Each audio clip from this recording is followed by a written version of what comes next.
Tune in and listen.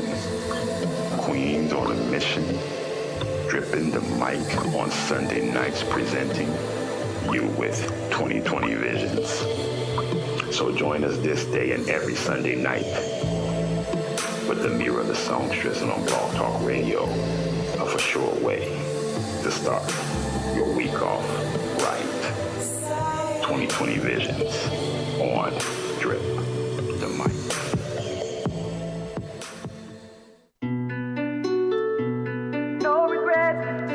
It's Amira the Songstress. No regret. You're tapped into 2020 Vision on Drip the Mic Network.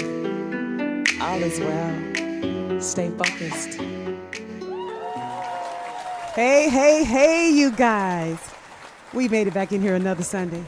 Okay, there she is. All right. You know how we do. How y'all feeling? It's Sunday after Christmas, and we're doing this thing, 2020 Vision. Yes! Give it up for 2020 Vision. Yes! I am so excited today. I am not alone. I have one of my favorite actors in the studio with me, in the studio, the energy baby, the synergy. We have none other than Tobias Truvilion with us today. How you doing? Hey, what's going on, America? Man, this is a blessing right here. We're here. Yeah. We've been waiting and talking about it and anticipating. That's right. And finally you're here. That's right. That's Wonderful. Right. Thank you to the team. Yes. Shout out to the team. Oh, yeah. Yeah. Can't do it without the team. I mean, we have a wonderful and incredible team, too. Mm-hmm. We're going to have a good time, and you guys know how I like to do it. First, I want to give a few shout-outs. First of all, I want to shout out Dina for beating this face, honey. Yes, she did. She beat this face. Yes. Also, I want to shout out, you have that note for me, O'Brien? Yeah? Okay. Where are we at? Okay. Yes. All right. Thank you. I want to shout out John Fletch. Ecstasy was his name, from Houdini. Mm-hmm. He was born June 7th, 1964, and we lost him December 23rd, 2020. You guys remember the freeze come out at night? Oh, hey, yeah. The freaks come out at night. Hey, the freaks come out. So you know about that one? What you know about it? That's the question. Hey, let the baby face fool you. Yeah, I say the same thing. Yeah. We probably kindred spirits somewhere. Something happened. Uh-huh. We probably split before we. Exactly. And then friends. How many of us have them? Hey, friends. Before we go any further, let's be friends. Hey, they may hire you to do his story or something. Man, God bless. I can see that. There's one of the icons of the game. Yes. It wouldn't be so many of us out here if it wasn't for them. That's right. It really would. Some hip hop pioneers, right? Definitely. And it was fun. It was fun. Yeah. Yeah. And it was talented. Yeah. And it was honest. Yes. And it was pushing that envelope forward. Yes. Yeah. So, shout out to you, Fletch. We're definitely gonna miss you in the physical presence. However, we are so thankful for your energy that's now permeating through the universe.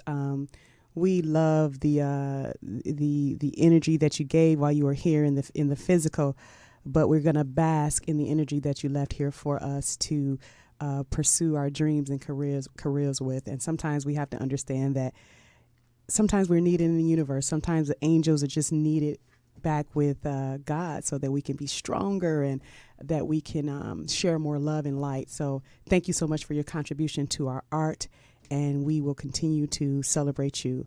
And we want to shout out your family and friends and your band members and say that you will be well missed and never forgotten. Definitely. So we do have a couple of TikTok videos that I want to show. Number one is The Muse. Shout out to The Muse. Show that for me, O'Brien. Ching, ching, ching goes the money tree. And every time a ching, money comes to me. It all flows in so abundantly. From the top, left, right, and up under me. Wave, wave, wave, I'm a money wave. Money flow, money made. Flowing in and out, plus money saved. Debt, debt, debt, all debt is paid. Ching, ching, ching goes the money tree.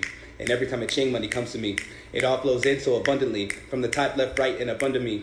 Wave, wave, wave, I'm a money wave. Money flow, money made. Flowing in and out, plus money saved. Debt, debt, debt, all debt is paid. Ching, ching, ching goes the money tree. And every time it ching money comes to me, it all flows in so abundantly. From the top, left, right, and up under me. Wave, wave, wave, I'm a money wave. Money flow, money made. Flowing in and out, plus money saved. Debt, debt, debt, all debt is paid.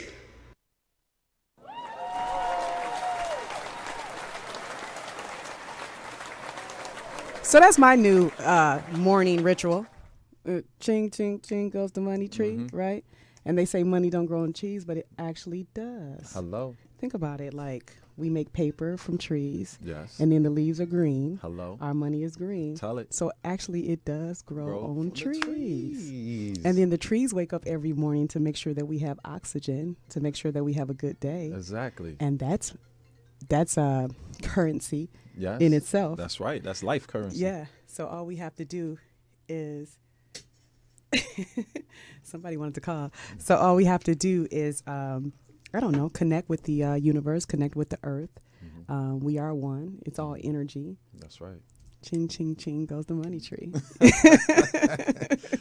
taking that back with What'd me. you think? I was going to ask. You think you could use that? Hey, any positivity is welcome this way. Yes. You know. Yes. And okay, so who do we have next? We have the Jakester. Let's see what the Jakester has to say. Shout out to you, the Jakester. Shout out to you.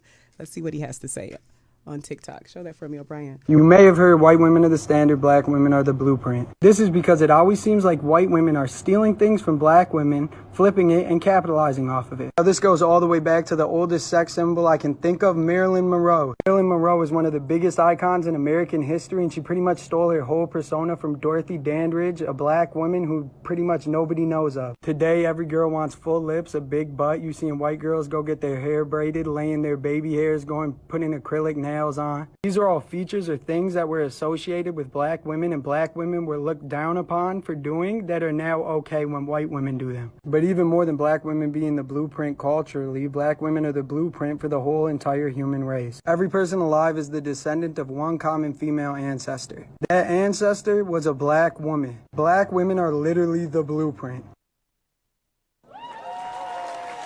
Message. I didn't say it. He said it. Hey, he put it out there. He put it out there. He put it out there correctly. See? It's interesting to listen to him tell his story just now on what we know already. What we know already. Yeah. I'm glad he was brave enough to say it, though. Sometimes, it's more comfortable for people to live in an untruth, a lie. Yeah. You know? Yeah. It's interesting, though, how, say if I was to say it, Yeah. or someone else Yeah. of our color was to say it, would it get that much views? Would it get out there that way? We probably would be called liars. It probably would be controversial. I mean, I would say it would get some attention, but it would be, Yeah. I just, it's kind of weird. Yeah. It's like almost borrowing from the culture, but then you're talking about the culture, using the culture, but then are you from actually the culture? So it's just it's kind of a smart way to misappropriate. It's the interesting in what he's saying, and then how he's unboxing it for us in the same ways. It's interesting. It's very interesting. But we're gonna applaud him. Okay. We're gonna applaud him. Okay. And we can go real deep down the rabbit hole, but Yeah, it's your show. I'm only following you. Hey, Baby. Wherever you want to go, I'm right behind you. I mean, we can take it anywhere we want to. You got carte blanche on here. You can say how you feel. You can feel how you say. You don't have to hold anything back.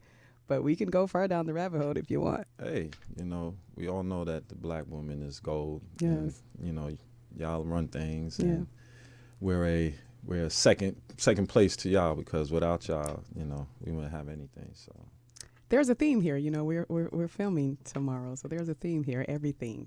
There's a theme to this. What's that theme? It's everything or nothing at all. Everything or nothing at all. That's first and foremost. That's the 2021 mantra. Yes. Everything or nothing at all. Everything or nothing at all. Hello. Yes. And in addition to that, we are showing some visuals of, the first woman, the first black woman. Yeah. Okay. And we talk about when the Black King was born and how he protected the black woman. Oh yeah. Yeah. Oh yeah. So it's a little bit of a theme here. I like that. Man. That's nice. Okay, and who do we have now? Oh, Sadhguru. He's a guru, right? Sadhguru, is that am I pronouncing that right, you guys? Sadhguru. What, Brian, Sadhguru? Yeah? Guri? Sadhguri? Anyway, let's see what the guru has to say. Idiots do things that they don't like to do, suffer for their whole life because they think it's needed or they think it's their duty. Intelligent people do what they love to do. They enjoy their life to some extent. But a genius learns to do what is needed joyfully. That's when your genius flowers, because it's no more about you. Now there's a limitless way of looking at life.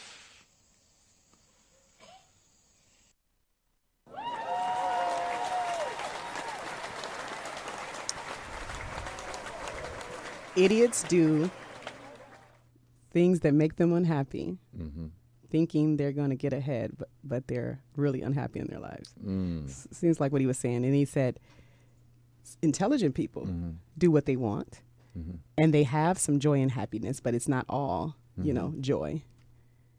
But a wise man, he said. Geniuses. Yeah. Geniuses do what they have to do. What is needed. What is needed. Yeah. I guess that's just, when you start living in your purpose. Come on.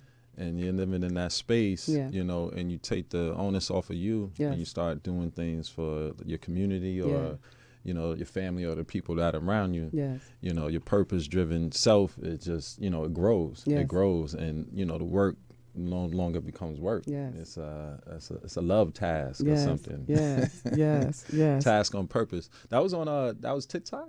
Yeah, I mean, don't sleep on TikTok. I love TikTok. I mean, I can get the news. I can see what's going on in the politics, what's going on in the communities, every community. Yeah. I can laugh. You find some talented people on here. They break songs on TikTok. Okay. I mean, TikTok goes. All right, TikTok. I want TikTok to keep rocking. I own a couple shares of that TikTok. Go, TikTok. Go. Hey, TikTok, right.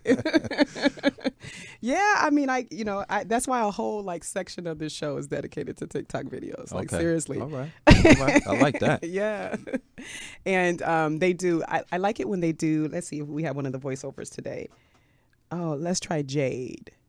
Shout out to Jade. But before you play that, what they do a lot of the voiceovers. And so it could be from a comedy act, a movie, a scene in a movie, and they act it out how they would. I love that because it's most of the time it's really funny or it's just they find it ways for it to be applicable in all walks of life. Right. So I like it. Let's see what Jade did. Shout out to Jade.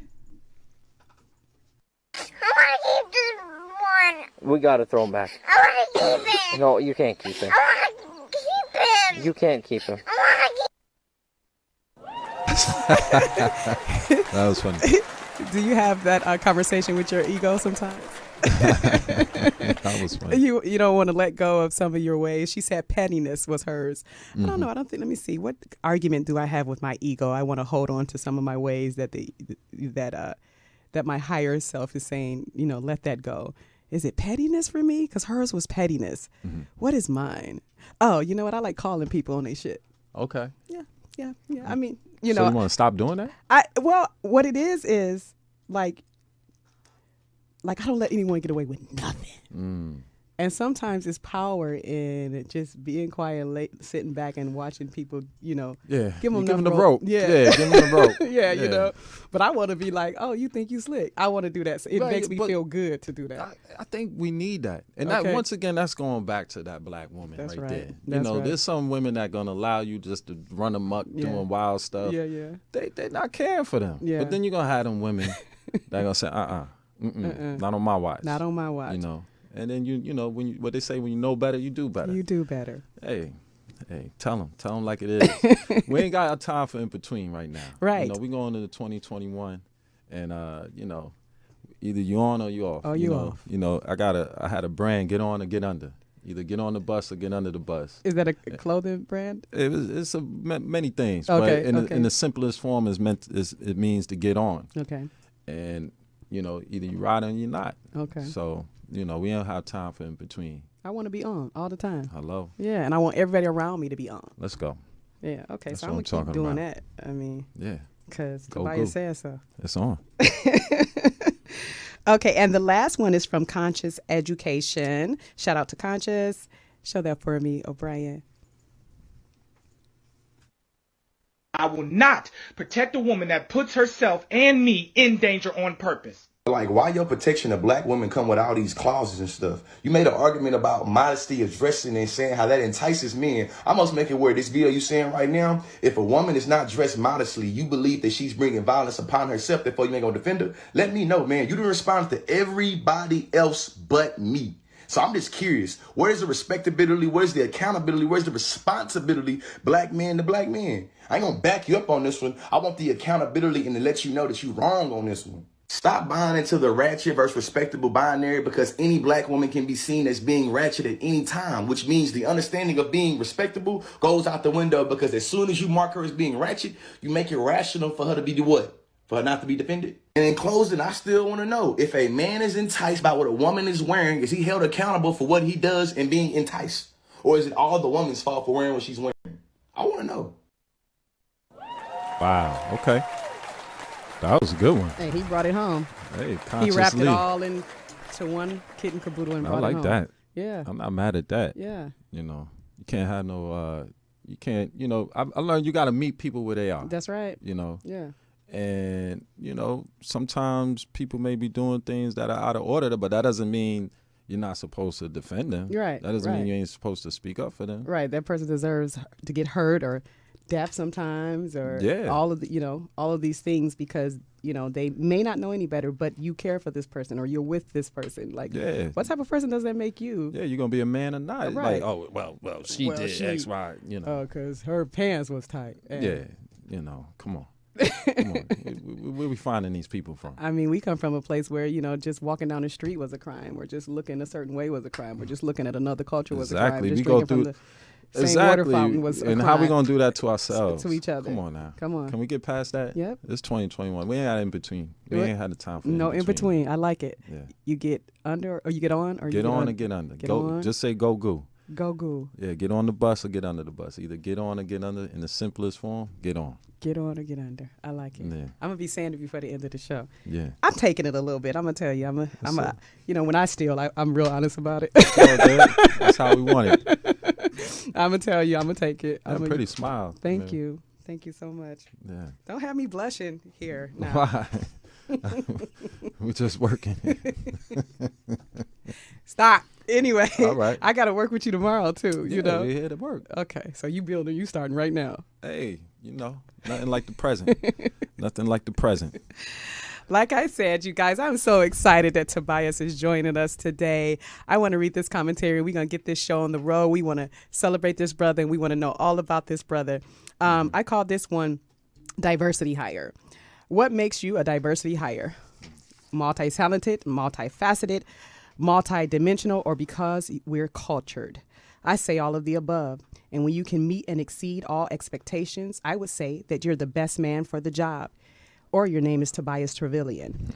Our guest today puts the diverse in diversity, pulling talent straight from the universe, which is inside of him. So he pulls talent from himself, his God self. You've seen him on Empire. You've seen him on Hitch. You've seen him on the First Wives Clubs. You've seen him on Sisters. And now you can see him right here with me on 2020 Vision. You guys give a warm 2020 Vision welcome to Tobias Truvilion. Hey. Thank you. Yay! Thank you.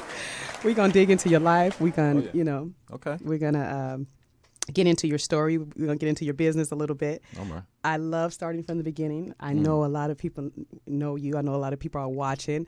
I know the ladies, y'all got y'all wine and y'all popcorn. Facebook, YouTube. Remember I told you guys to, kick back. We're going to do this thing today. So I'd like to start from the beginning. Exactly where are you from? I'm from Queens, New York. Yay. Yeah, Queens, New York. Grew up in Flushing. The neighborhood I grew up in was called the Ville. Okay. Never ran, never will. You know, really middle class neighborhood. You know, at that time that was a space where all the families knew each other. Okay. Generational, like my grandparents were there. They brought a home, and the generation at that time, you know, brought homes and, you know, raised their family. Yes. And it was my neighborhood wasn't really bad. It wasn't really good. It was like right in between. Bunch of great athletes in there. You know, bunch of good looking cats was coming out of there. Yeah. And you know, Queens made me who I am. Yeah. You know, it kind of gave me that flavor. I love it.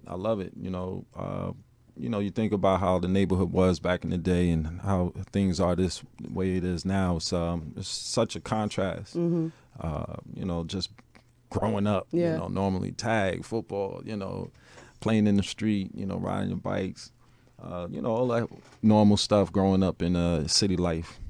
But yeah, I love Queens. You love Queens. Yeah, Queens is that's where I'm from. Is that still your home or? No. I'm still on the East Coast. I travel a lot. Right now, I reside in Newark, New Jersey. Okay. Yeah. Yeah. Brick City. Yeah. Which is a chocolate city. Love that city too. You know, Whitney Houston is from there. Yeah, Whitney. Yes. You know, got you know, Naughty by Nature. Yeah. And, you know, Lords of the Underground. I mean, there's so many people that's from Newark, New Jersey. But I love that city. It's another great city. Like I said, it's a chocolate city. Some great people in that city. Sometimes Newark gets a bad rep, but there's so many great things that are happening in that city. From you know, the politics, from a homegrown person, Raz Baraka, who was Amiri Baraka's son, who is the mayor now. Okay. You know, you think about people who are organizing and doing things in the community. I've done so many positive things in that city, and I met so many great people in that city. And you know, I'm here to let you know that, you know, Newark is where it's at. Is where it's at. Yeah. It sounds like there's a lot of culture there. You're very cultured yourself, so I can tell. Yeah. Oh yeah. You got that flavor. Yeah. Oh yeah. Oh, yeah. So I noticed in your career journey, you started modeling first before you went into acting.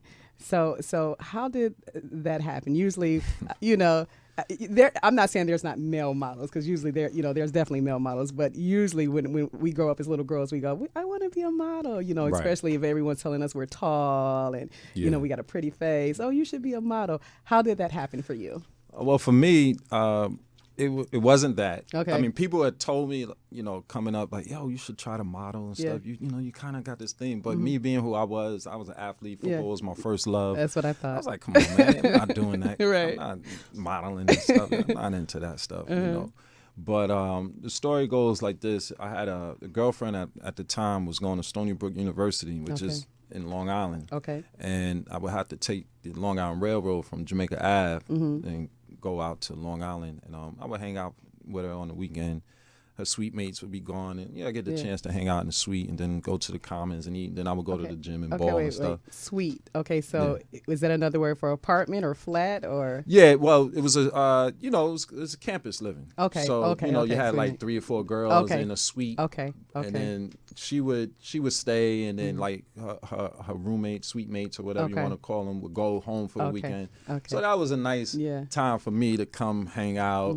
You know, get the campus life that way, and you know, go play basketball and hang out with her, and you know, just enjoy our weekend and be teenagers. Yeah, you know, doing stuff like that. So, make a long story short, I was riding the Long Island Railroad, heading out to Long Island, to Stony Brook, and I'm waiting on the platform for the train. And his brother, you know, he had a portfolio of himself, and kept looking back at me, and I'm like, you know, what the hell is this dude looking at? You know, what's going on right now? You know. But anyway, he walked up on me, and he had a profile shot of him, of himself, and he presented it to me. He was like, hey, you know, doesn't this look like you? And I was looking at it, I said, man, yeah, it kind of looks like me, but it's not me. Yeah.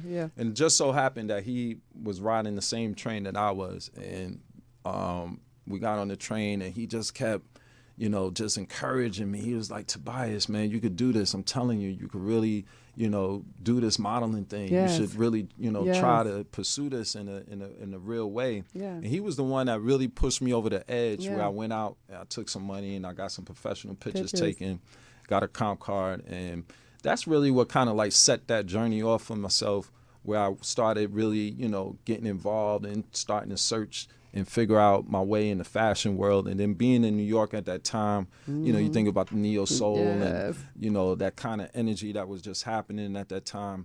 It was just a vibe that was Yes. moving on. So, you know, as a young cat moving up into the city and moving around and being in the industry and Yeah. seeing things, it was an eye opener. Plus the energy of the city just felt great. There was a movement that was happening. So that was like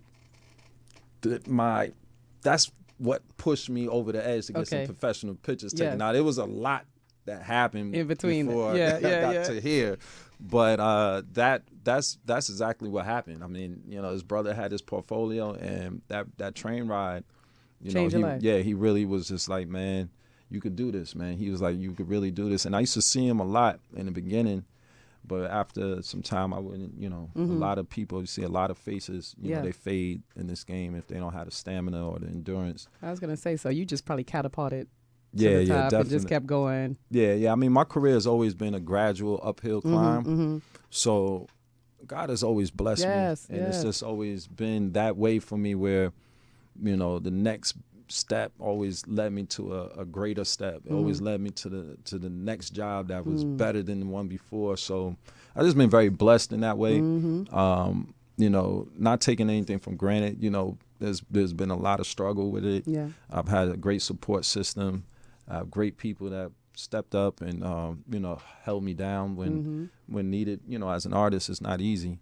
But yeah, those were the first like real steps that I took when I started in this game.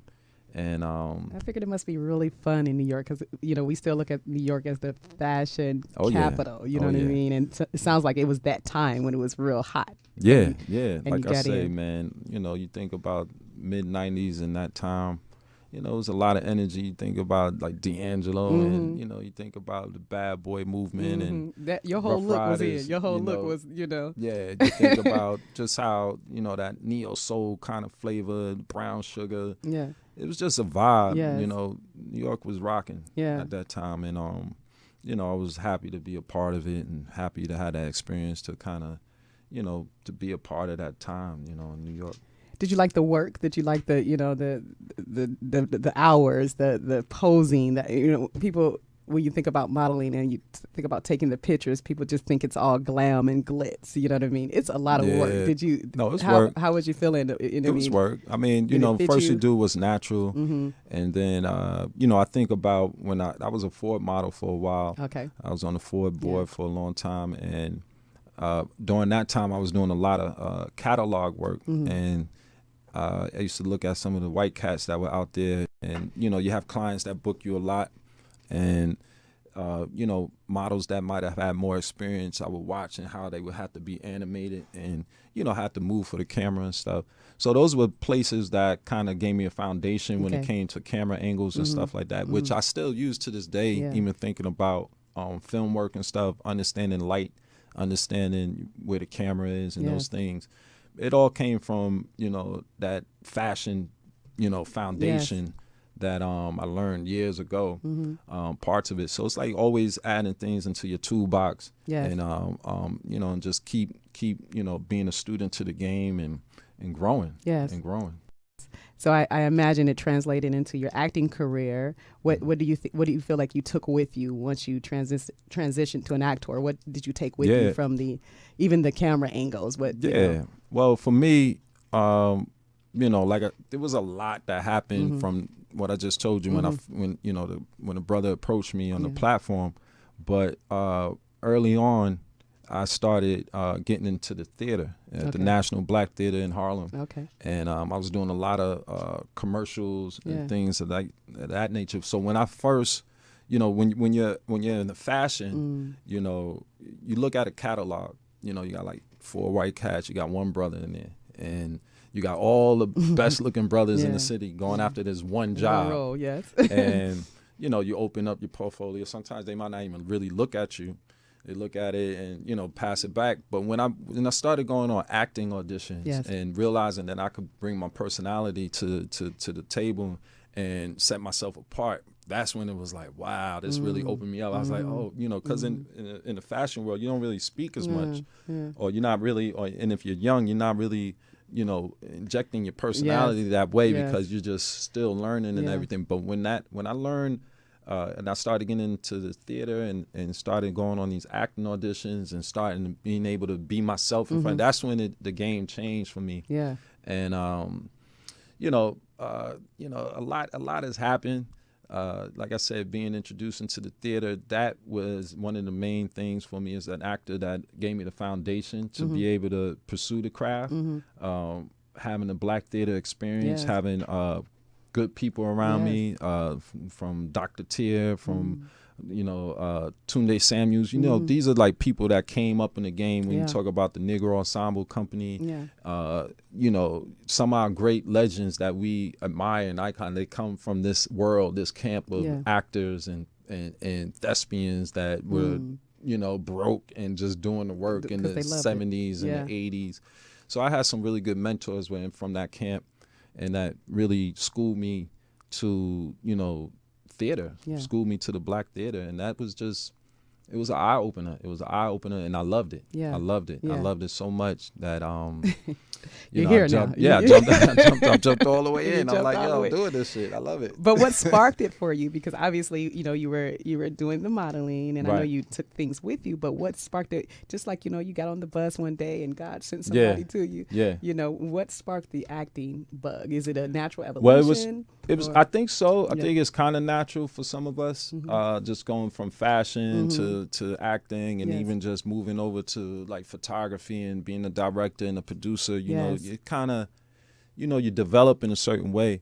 But I just had some good people around me, and I, you know, early on somebody offered me a lead role in the film, and wow. I was like, okay. And this was film. It wasn't even digital yet. And you know, this was just on your look, or this was just on my energy, my look. You know, I've always, even when I played sports, even when I took the leap of faith to go into the industry, I always went hard at everything. It wasn't just like, oh, I sat back and everything just came to me. I went hard at it. I went, you know, I aggressively attacked it. So my energy, my natural swag, whatever that is, you know, has a certain magnetism to it. So people, you know, at that time, they wanted me to be, you know, their lead in a role in their films, and you know, do some leads in the theater, and I went for it. I went for it, and I was humble too. I wasn't just like, oh, I'm gonna do this. I had to be a student to learn and understand the craft itself, and be humble enough to understand the people that came before me. Okay. And that, you know, they laid down the groundwork to make it easy for me. To make it happen. Right. So, you know, this business is a beautiful business when you play it a certain kind of way. That's right. And the gifts and things that were given to me and presented to me, being a young man from Queens, New York, it was something that I was like, oh yeah, I love this. I'm doing this. It wasn't like a second guess. This is it. It was like, yeah, this is great. Oh, and I knew I had the gold. It wasn't that I didn't know.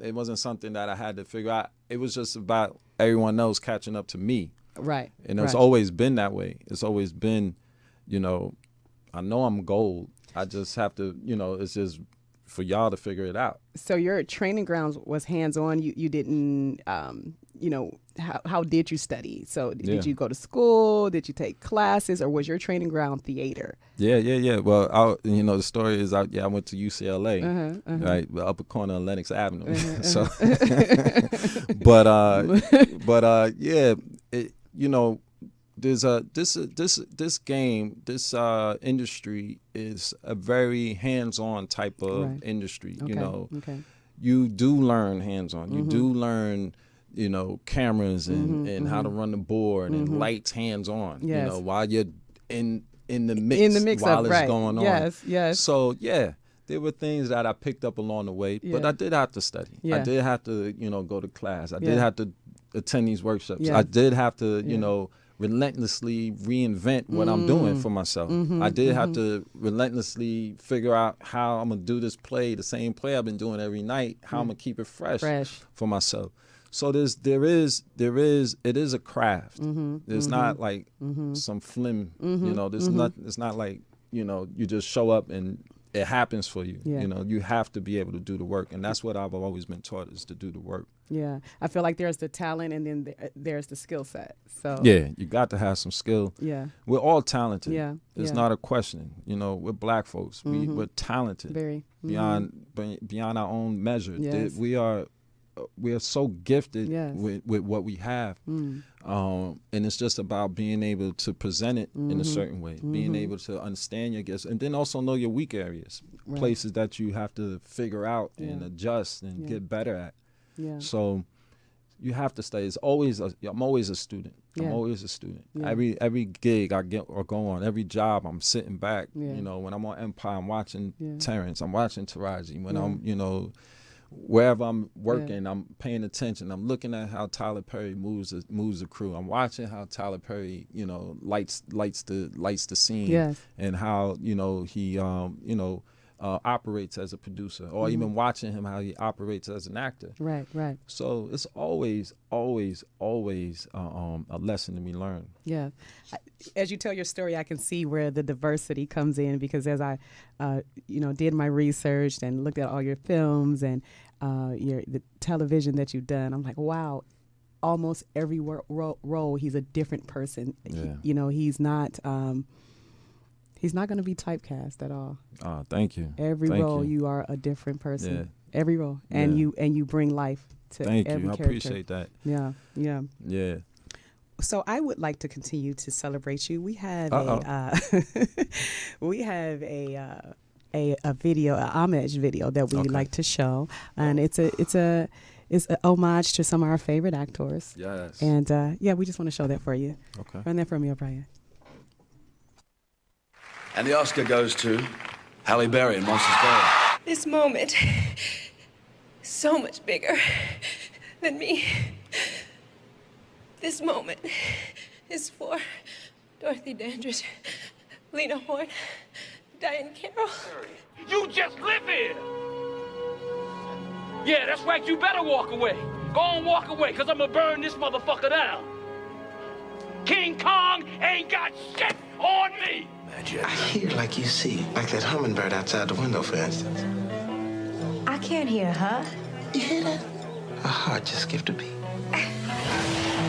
But you're gonna have to make it work, Ray. Yeah, well, I'm gonna make it do what it do, baby. Yeah. I get the okay. Plan on embedding myself in the Defenders Association to research my book, which means you're gonna have to deal with me for a little while. I'm gonna continue to make you laugh until you snort. That sounds great. So here's the old friends reconnected. That's that brand new right there. You got something. Yeah. You do. Yeah. It's fire. Yo, seriously though, he's a tougher critic than my mom. I know, wow. Thank you. No. Two of y'all did that. For real. You got magic. You think you could recreate something like this in a housing development? You want me to grow roses from concrete? Okay, Tupac. What you know about Tupac? I love Tupac. Oh, really? I don't deny it. I'm a straight rider. Hey, you don't want to fuck with me? Hold up. I'm Big G. And I'm a businessman. I'm like a scout for like the NBA, you know? And I got an eye for talent. Now my team, we heavily invested in San Diego. And I know you heard about what happened, right? Oh, man, hard and swim. Hey, you do remember you're wearing a wire, right? I'm kidding, all right? I'm just kidding. Hey, girl. When you want to hit it? Can you put me on about 30? Can do. Yes? Yeah. That piece over here. A shorty springs a leak. Easy, guys. I'm NYPD. We know who you are, Detective Riley. Looking for a little action? I guess you could say that. Well, you can do whatever you want to, huh? Fucking ass. Come on her, come in the mouth. Whatever you like. Just no rough stuff, all right? I love you. I love you. What did I do wrong? Just tell me what I did wrong. Dude, you're doing it right now. You was 2 years old. If you was 102, you was outside. Shit. See, like me, I like the time when everybody was face to face. Honey, I told you, it's the wrong room. Hey, I saw you the other day taking pictures of us. We're honeymooners. We thought this was our room, but our key doesn't work, so guess it isn't. What's in the bag? Let me tell you something, baby. Church can't help your mother. Now, don't get me wrong, man. Ain't no disrespect to the church. And church is a good place. You know, you need an outlet. You need to get focused. You go to church. I got a good job, man. Cleaning offices, you know? They don't know about that old warrant. If I would have stopped, they would have found out at work. Could mess me up. I'm being straight. Check my time card. I don't know what I would do without you here with me. You have been so perfect. That's probably the one thing that nobody has ever called me No, before. you are. And thank you for being that right now. Anytime, any place. Thanks for coming, man. You made it. Yeah, man, you see how we getting down on that guerrilla-style activism, right? Sure getting them jokers revved up in there. Mm-hmm. Something like what you did. Yeah. You know, Mo, this movement is expanding. Should I have a seat? First off, we'd like to say we're sorry for your loss. This is Detective Lacey. She would be the lead investigator on Xavier's case. Is this what you're looking for, bitch?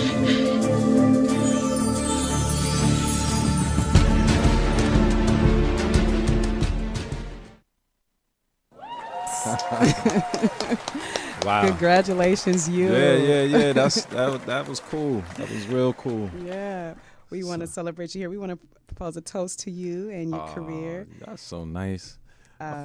We every month we feature a different whiskey. Okay. And Mr. Cook tells us all about this one. This one is called Woodward Reserve. And can you tell us about it? Not a problem. So for the month of December, we're drinking Woodward Reserve. It's a Kentucky straight bourbon, small batch, meaning that it's handcrafted. And it's right here in the U.S.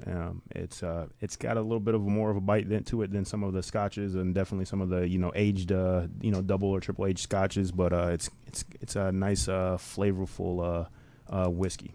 And you still got to put water in mine though, because. Yes, I tame yours down a little bit so you can handle it. Well, we want to propose a toast to you, Tobias. First of all, thank you for coming. Thank you. We really you. appreciate it. Thank you for being the leading man in my short film music video. Oh, yeah. Thank you for blessing us with your gifts all these years and just being a pioneer in this game. Oh, thank you. I appreciate that. Yep. Happy life. Yep. Salute. All right. Wow. Yeah. Man. Vanilla. So interesting. You wait, what? To see, just to have, I guess, the time that I traveled on this journey, to be brought up to a point where we could talk about it. Yeah. You know what I mean? It's all you. Yeah, it's interesting. Yeah, it's a beautiful thing. Yeah. We're excited about you, you know? Yeah. A lot of us are excited about you. A lot of us are watching today. We're excited about you. Okay, what's going on, everybody? Oh, yeah, they'll be calling in and chatting in a minute. Let's get it. We're going to get into it. Let's get it. Let's get it. We have this little thing I want to show, because we got to celebrate the beginning, too. We got to look at the beginning to the end. Okay. Can you show that for me, O'Brien? Nope, not that one. Did you have the day the bread turned green? Yeah, it should have been. Oh. Oh, Lord. I know. Well, you know what?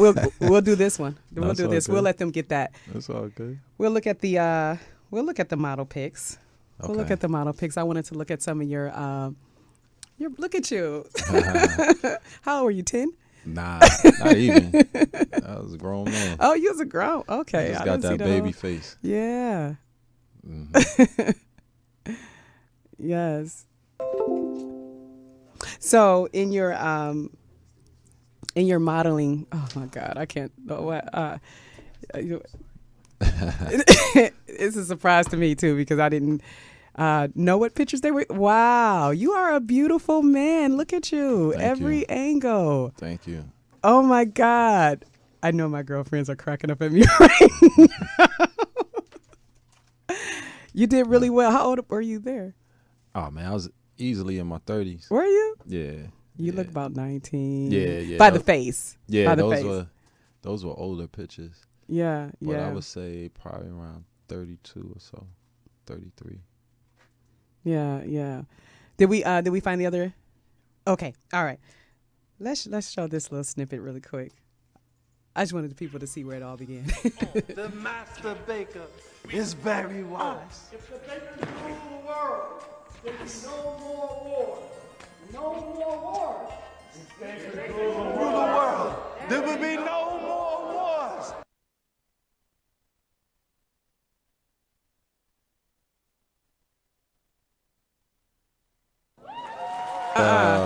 Rewind that just a little bit. I've never seen that clip. Rewind that just a little. I want to hear him say, "There will be no." Yeah. Rule the world, there will be no more wars. Oh Lord. Oh my God. Was that 2008? Nah, it gotta be earlier than that. Nah. 2008. I don't remember. I can't. You know tell what it was? A good friend of mine. Damn, I can't remember his name right now. I was on One Life to Live, and he was the grip. He was either a grip or he might be a cameraman. And he had a project that he wanted to do, and I was like, "All right, I'll be there for you." Yeah. And that was the day the bread turned green. The day the bread turned green. But going into, you talk about relationships in this game and in the industry and how it's based on relationships. That was one of those kind of things because, I'm a star on the soap opera, and because our working relationship every day, I was able, he was able to get me on this project. Yeah, that was nice of you. Yeah, but he was was really good people. Yeah, he was really good people. Yeah, we enjoyed you. We was like, look at him. Oh my God, I still have that hat somewhere. Do you? Yeah, it's transformed. It's a different shape right now. I still love it though. Yeah. So that was your wardrobe, okay? Yeah, definitely. So,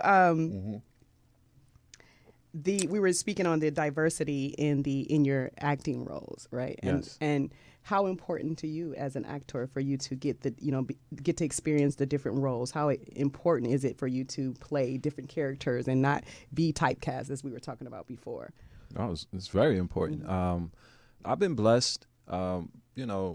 I think early on, you get a certain amount of kind of roles, certain roles that come through. And, one of my acting teachers always said the operative word is cast. Typecast. I've never really been in that box, but we're working. Yes. And, I don't really look at typecast or those things as a bad thing. But for myself, challenging myself, stepping out of my comfort zone, just trying to be authentic and honest to whatever character that I'm playing is always the key.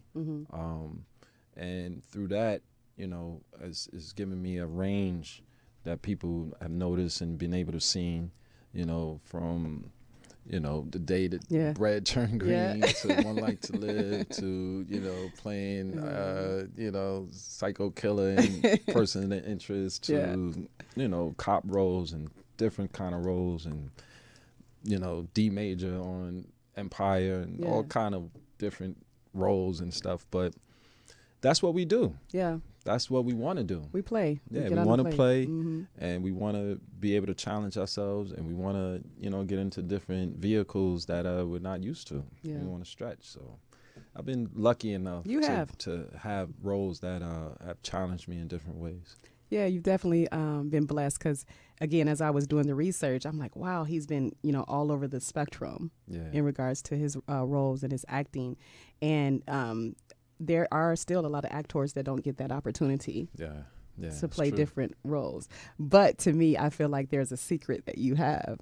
I mean, I believe that you bring that to the table because if not, it wouldn't be possible. Yeah. I think with my, I just said there's a certain honesty that has to come through and something that's authentic and genuine. And I think, I'm able to bring that. And then I guess for my look, I'm always changing. Yeah. So they always kind of, I'll grow my hair out. I'll wear my beard real thick. And then it'll lead me to the perfect role for that. Yeah. And then I'll cut it off and then it'll lead me to the perfect role for that. And it's just been that way for me where I'm able to be a chameleon that way and change and, come up with different looks and just be a different person. And even in Contempt and stuff, they started making my beard gray and making me age up even with a baby face. So it kind of works for me. Works well. In a way. Yeah.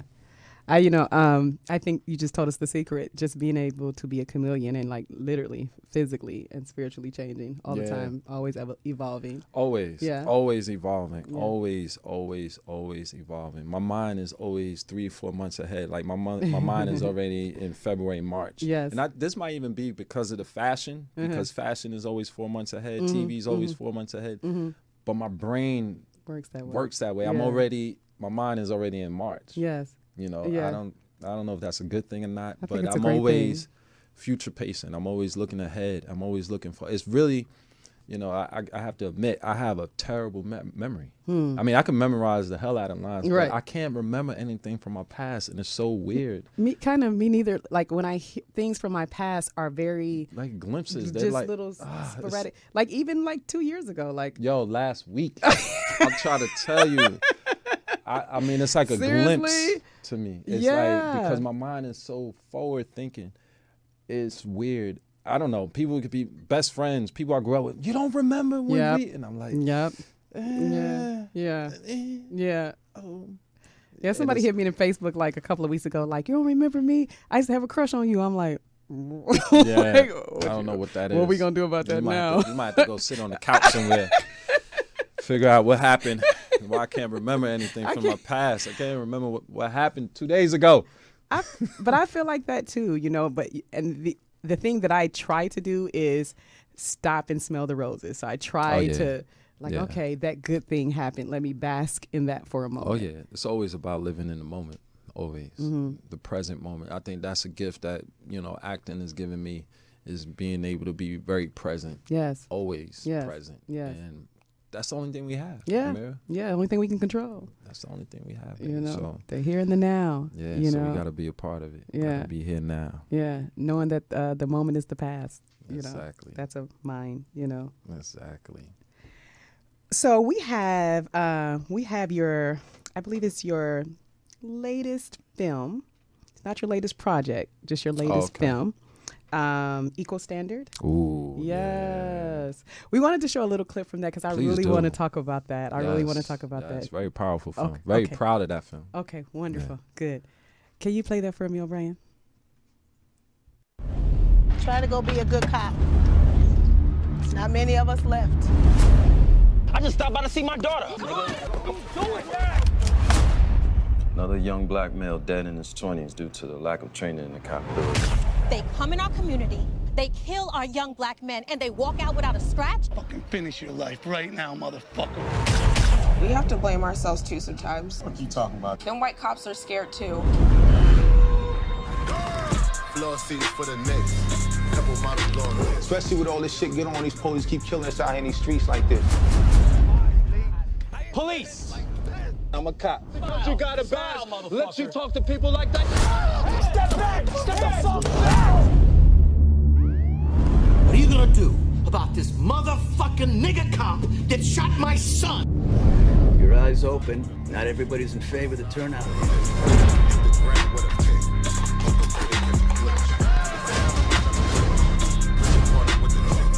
Oh, you want revenge? You're a fucking man. Step out of the car. You niggas be over like Josh's fingerprints were found at the scene. Charge him. They're not so much scared of the guns that we bust off. They're scared of us uniting. You don't fucking tell me now you never see your wife and son again. One thing I can say that speaks volumes to young people and cops is that we can come together. We have a warrant for your arrest. Families are broken because of you both. Will not face any criminal charges in the shooting death of Williamson. He was unarmed at the time. No, I don't need nobody else. Do white cops hate black people? I'm gonna shoot this motherfucking guy. So I'm just gonna let myself. Yeah. That's powerful. Yeah. That's a very important film. Yo, that film is so good. You don't even understand how good that film is. I do. It's chills through my spine. Yeah. The you know, the film is has a lot more to say than just the trailer. Yeah. And the trailer and the film is, you know, you might not really get what the film is really about just from the trailer. Okay. But the trailer itself is very powerful too. I love movies like that. Yeah. You know, where they don't have to tell the storyline in the trailer to sell it, you know. Yeah. Yeah, this is a huge and great piece of work. Oh, thank you. So I know in this climate, this time, I know it was very important for you to be a part of this film. I feel like I'm going to say something that's kind of silly or redundant, but where did you draw from when you had to step into this role? What was your inspiration and even your motivation on this one? Well, that particular film, Equal Standard, one, the writer Tahim, he's from Queens. Okay. We shot it in Queens, New York. Okay.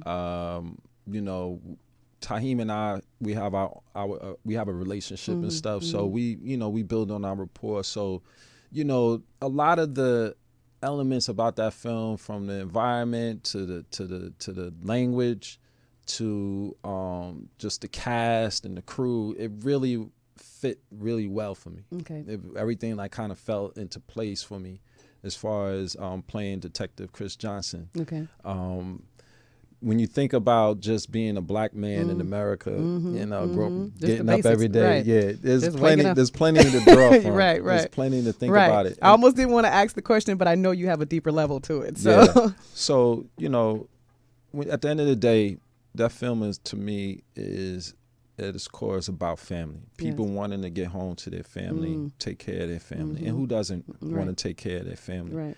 So it was important for me to kind of show that part of Chris, Detective Johnson, on how he is a family man and how committed he is to his job and the badge, but overall his well-being and how he takes care of his home.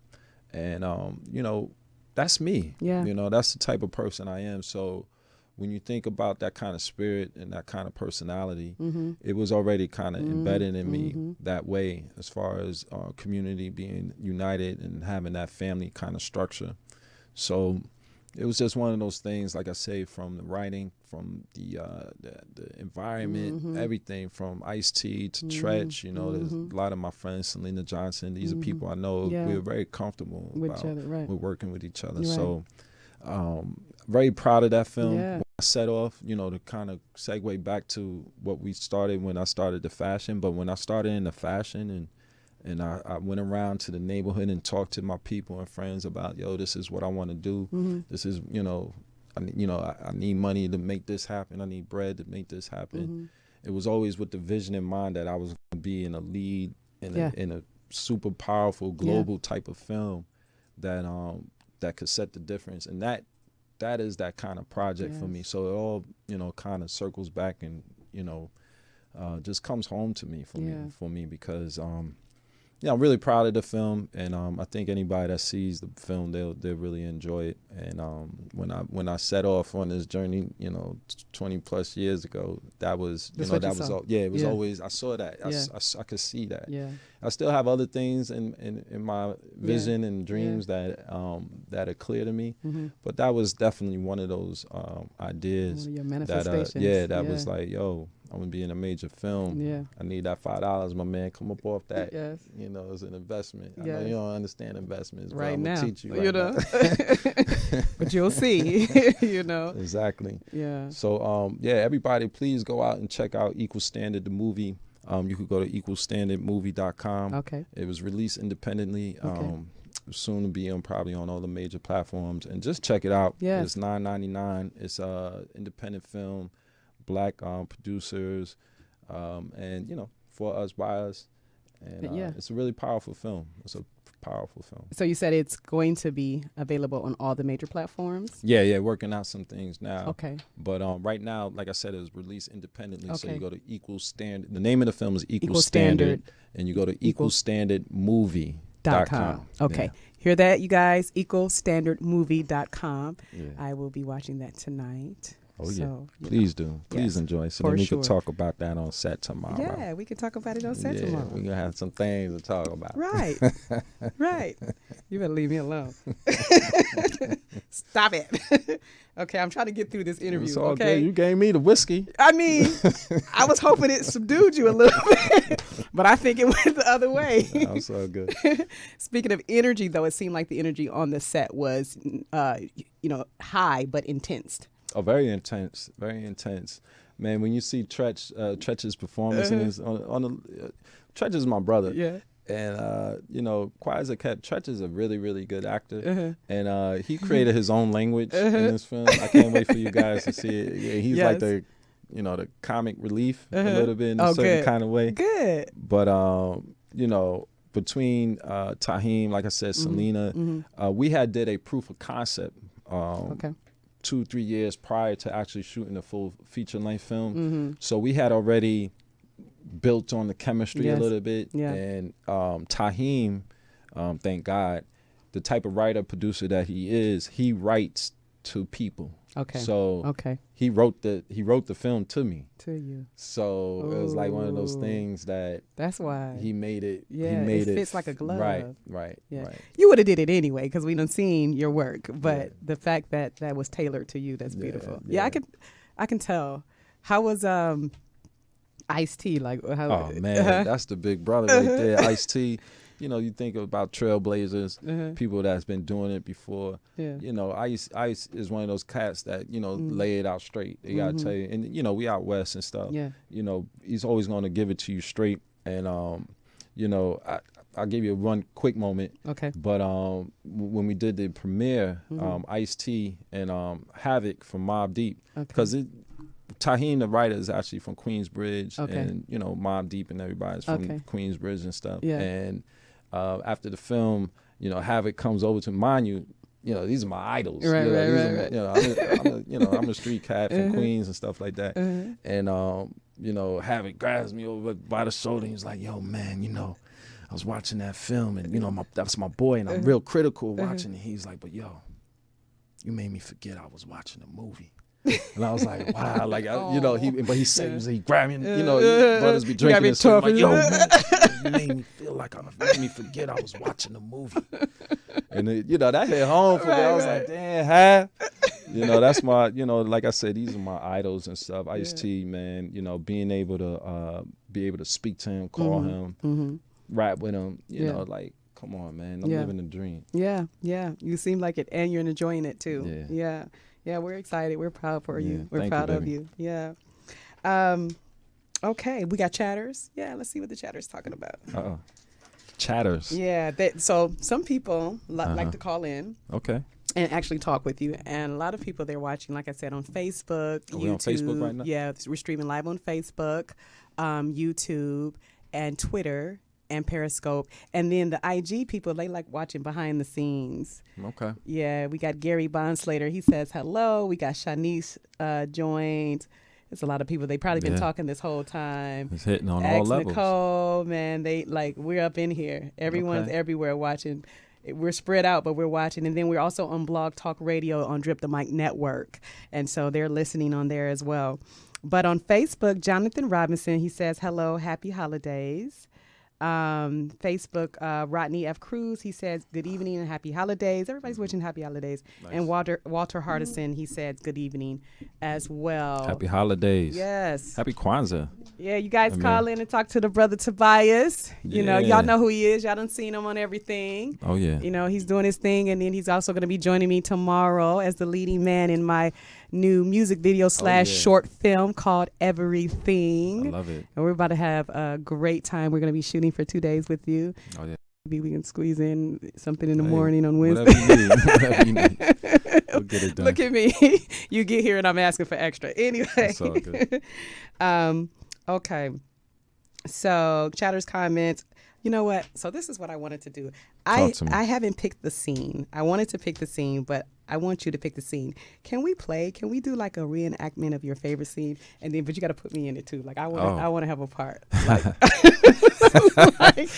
reenactment. Okay. Or one of your favorite scenes. Just just one of like your favorite lines. But it has to be like a female in a part. It has to be a female in it. Okay. Yeah. Okay. Oh man, put me on the spot. Sorry, I was gonna pick a clip. So we can find a clip though if you want to find a clip that's your favorite. We can find one, pull it up. All right, I mean, we could try something. We could just improv something. Okay. So there's something I'm working on now. Okay. All right. And they still casting for the female? Yeah, it's cast. Oh, okay. But you gotta be breaking my heart. You basically. We're going to improv. Okay. So I'm ready. You walked away. You walked away from me at the altar, and we was just about to get married. And you go upstairs, and you're feeling guilty because you cheated on me. Okay. You ready? Yeah. Okay. Amira, it's me. Let me in. You don't want to see me right now. Just let me in. What's going on? If you're having an upset stomach and you need some time for yourself, that's fine. You know, take care of your business, and I'll meet you downstairs. We'll be fine. Okay? You got to understand, Tobias. I've loved you all my life. I know, and I love you too, baby. But what's going on? We're about to get married. I mean, you were my first love. Yes. And you were that boy next door that came and knocked on my door and told my parents that you wanted to take me out. Of course. That's right. So I dedicated my life to you. Me to you too, babe. Except this one time. What happened? When you went away to college on that scholarship. Wait, Mary, please don't break my heart now. What's going on? What happened? Your best friend Eddie told me that you were gonna leave me because all the girls were after you because you were the star on the football team, and what happened? He tricked me. Who tricked you? I knew you wouldn't do that to me, but I was scared and I was alone, and I didn't think you were going to come back. I didn't think you were going to come back, Tobias. I didn't think you were going to come back. I'm here. What? Who tricked you? They tricked you to do what? I was with your best friend, Eddie. You was with Eddie? Yeah.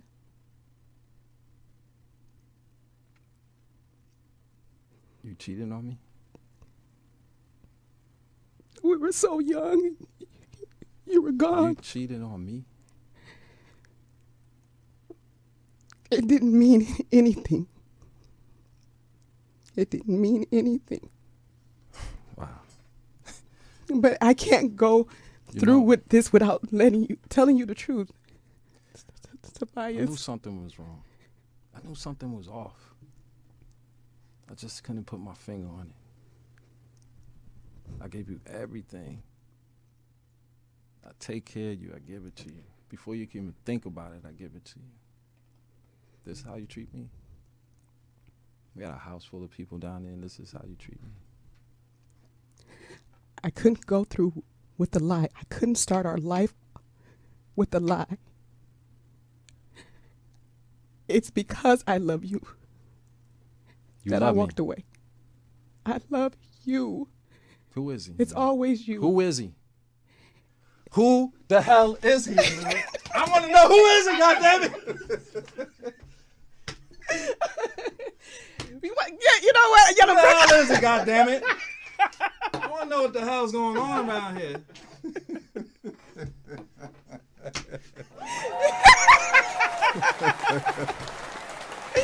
Oh shit! It was Eddie. Good. It was Eddie. Eddie. That damn slickster. Yes. Y'all ain't even friends no more. Good. Thank you. You Damn, are good, baby. Yeah, you brought it out in me, man. That was I all see you. you. Intense. Mm-hmm. Very intense. So again, if it's not cast, yeah, I like that. We had a good time. Oh yeah, and that's the beauty of it. Yeah, you know. Yeah, you gotta let everything else melt away and that's just right. be vulnerable. That's right. Yeah, that's right. Why would I ever walk away? It probably would have been that. Damn. Yeah. They tricked you. Yeah, he tricked me. He said you was playing around with it, He said you was never coming back. Suckers. He said you were a football star and you didn't have time for little old country me anymore. That's what he said. Well, that makes the story for a good drama. Yeah. A One Like to Live the episode. one that was fooled, got tricked. Where the hell You said who tricked you? Like, how did that? Like I could Eddie, not my man. That's not making sense. Can you guys do me a favor and turn on the air in here? Usually I'm asking for you guys to turn it off, but it's a little warm. It's a little toasty in here. A little warm in here. Yeah. You know what I want to talk about? Please, let's talk about it. I want to talk about Tobias the video hunk. Oh. Yeah, I've done a few videos. Yeah. Yeah. A couple of Fantasia. Shantae Moore. If you go further back, you can catch me in a couple as in Mary J. Blige video. Oh, I didn't find that one. Maxwell. What? Yeah. Okay, let's see some let's see some clips from Fantasia. Oh. Let me see. Yeah. Okay, Shantae Moore. Yeah. Now, that was a real one. Oh, that was Doing Me. That was which one? Doing Me? Yeah, that was I did 2 Fantasia videos, Doing Me, and that was the second one. Man, what was the second one? I forget the name of it. Doing Me. No, Free Yourself was the first one, and Doing Me was the second one. Talk to me. Yeah. Yeah. Go ahead and free yourself. Okay. Yeah. Oh, Miami. Was that real? Fantasia. She got her lips poked all the way out. Oh man, the power of the pause. Oh, okay, that's what that was. Damn, I didn't realize I had Shantae's finger in there like that. Because she, Fantasia. Hey, Fantasia, she's such a sweetheart, man. Big shout out to Fantasia and her husband. Yeah. Good people, good people. No, for real, like good people. Good people. I love her music. And she's such a sweetheart, man. Yeah. Yeah, we had a good time. Yeah, a real good time. Yeah, I just wanted to bring that up because now you're going to be, that leading man. I look forward to it. Yeah. Yeah. Okay. Good.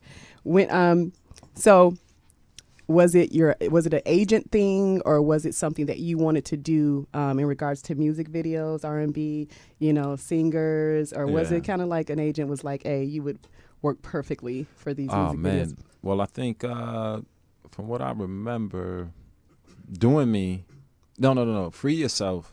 Yeah. They were looking at a lot of models. Okay. But they needed a model that can act. Okay. And that's when my name came up. That's when the magic happened. And Benny Boom was the director. Mm-hmm. Good friend of mine, Benny Boom, who's been directing forever. Mm-hmm. And I remember the audition. I had to come in there, and basically they wanted me to like break down emotionally, like I was going. Oh, matter of fact, yeah, that was watching the tabloids because Fantasia was seeing somebody else, and then my character kind of has this like breakdown. And just can't believe it. So that's basically what I had to do in a very small room, smaller than this room. Wow. And just release myself in a way, and I got the job. And then, that was the audition process. That was the audition process. And then I remember even those scenes that we did, Fantasia and I remember we were arguing, and like, I was like bringing it to her, and everyone was like, dang. Whoa. It's like, yo, we hit. Like, it's like, whoa, it's Fantasia. It's like, all right, come on. Did you walk up on her like you just did me? Yeah, something like that. Something like that. And I'm going to have to punch you. Those called for the best performances, but yeah, it was fun. It was fun. And then years later, they were doing okay. I think Shantae Moore I just recently did like 2 years ago, maybe a year ago. And once again, was it Benny Boom? It might have been Benny Boom again. And they didn't really want me to. They wasn't certain if it would work for me to play this, be a character in a video again. But it made sense. We had chemistry. Yeah. And they was like, all right, let's do it. Yeah. And plus, we already had a rapport, the director and I. And then, this is a tip for people that's trying to get into the industry. Okay. Being able to be directed, or being able to be, easy to work with, or when people don't have to think about you and what you're going to do, that helps, because there's so many jobs and ideas that a producer has to handle or a director has to handle. And the last thing he wants to worry about is trying to teach somebody how to act. That's right. At the same time. That's right. It was one of those kind of things where it's like, all right, we got him. All right, do what you do, and I could handle this side. And we just had fun. And Fantasia's energy is just, she's such a sweetheart, and her energy is just, she's just so sweet. Yeah. So we just vibe, and our chemistry is just like, as soon as we come into 5 feet from each other, it's like, our energy is like, so it just works. It just works. And then with Shantae Moore, my dear sister, Sidra Smith, who was a producer, and they needed a leading man. I was in Atlanta working on a film project. Okay. Right place, right time. Yeah, and they was like, yo, we need you in Miami. And I was like, all right. Yeah. And it was so weird, because as soon as I got to the set, I had to like jump into bed with Shantae Moore. He was like, all right, take your shirt off, get in the bed. I was like, okay. Okay. So like, hi Shantae, how are you? She was real sweet. We once again, you try to build chemistry in a short amount of time, and just, be polite. Yeah. And, just trying to find something that we could grab onto to make it look real. And we had a good time. We had a really good time. Yeah, that's good. Look at you, a really good time. Yeah, we did. Yeah. Yeah, look at you. You got something else to say. You don't want to get it. We had some fun. We made it happen. Good. Well, we're going to try to recreate that magic. Not the magic that you had with them, though. I want my own magic. I just want to tell you. Okay. I want my own. Hey, we're not refurbishing nothing. Okay. That's all I needed. Brand new. That's all I needed Off to the hear. press. Yes. Yes. Yeah. Speaking of like them calling you out of projects, so when we were putting together this project, the Everything short film project, and Burundi was giving you a call, you were on another set. You were filming. Yeah. I was working on a project called Sanctioning Evil. Okay. I play a mercenary. First, and I can't wait for you guys to see this, because you haven't really seen me in this type of role. Okay. And I play a mercenary, he was court-martialed, staff sergeant who was court-martialed, and he winds up kind of living under the radar, and he gets hired by some really important people to go around and kill some other really important people. Not important people, but devious, dirty, low-down types of folks. Okay. Yeah, and it was fun. I get around. You get to kill, huh? Yeah, I get to kill people. You get to see me in some action scenes and do some hand-to-hand combat. And, once again, you just see me in that lead role. Okay, And, good. I think you guys are gonna be proud of that one too. Okay, good. So is it on hiatus for a second? Yeah, we just literally finished shooting. So okay, this is you're done. 2021 stuff. Okay. Yeah, this I'm working on another project. So these are all projects that'll be out for the new year. Yeah. Okay, so we don't know when to look for them yet, but we know that you got I'm some not stuff sure. coming. Yeah, I'm not sure. You know, yeah. I did my part. Now it's in their hands. Okay, yeah. good. Well, I know we didn't want to call you away from that, from shooting that, but we got you right on time. Yeah, we're excited. We're really excited. Yeah, I look forward to it.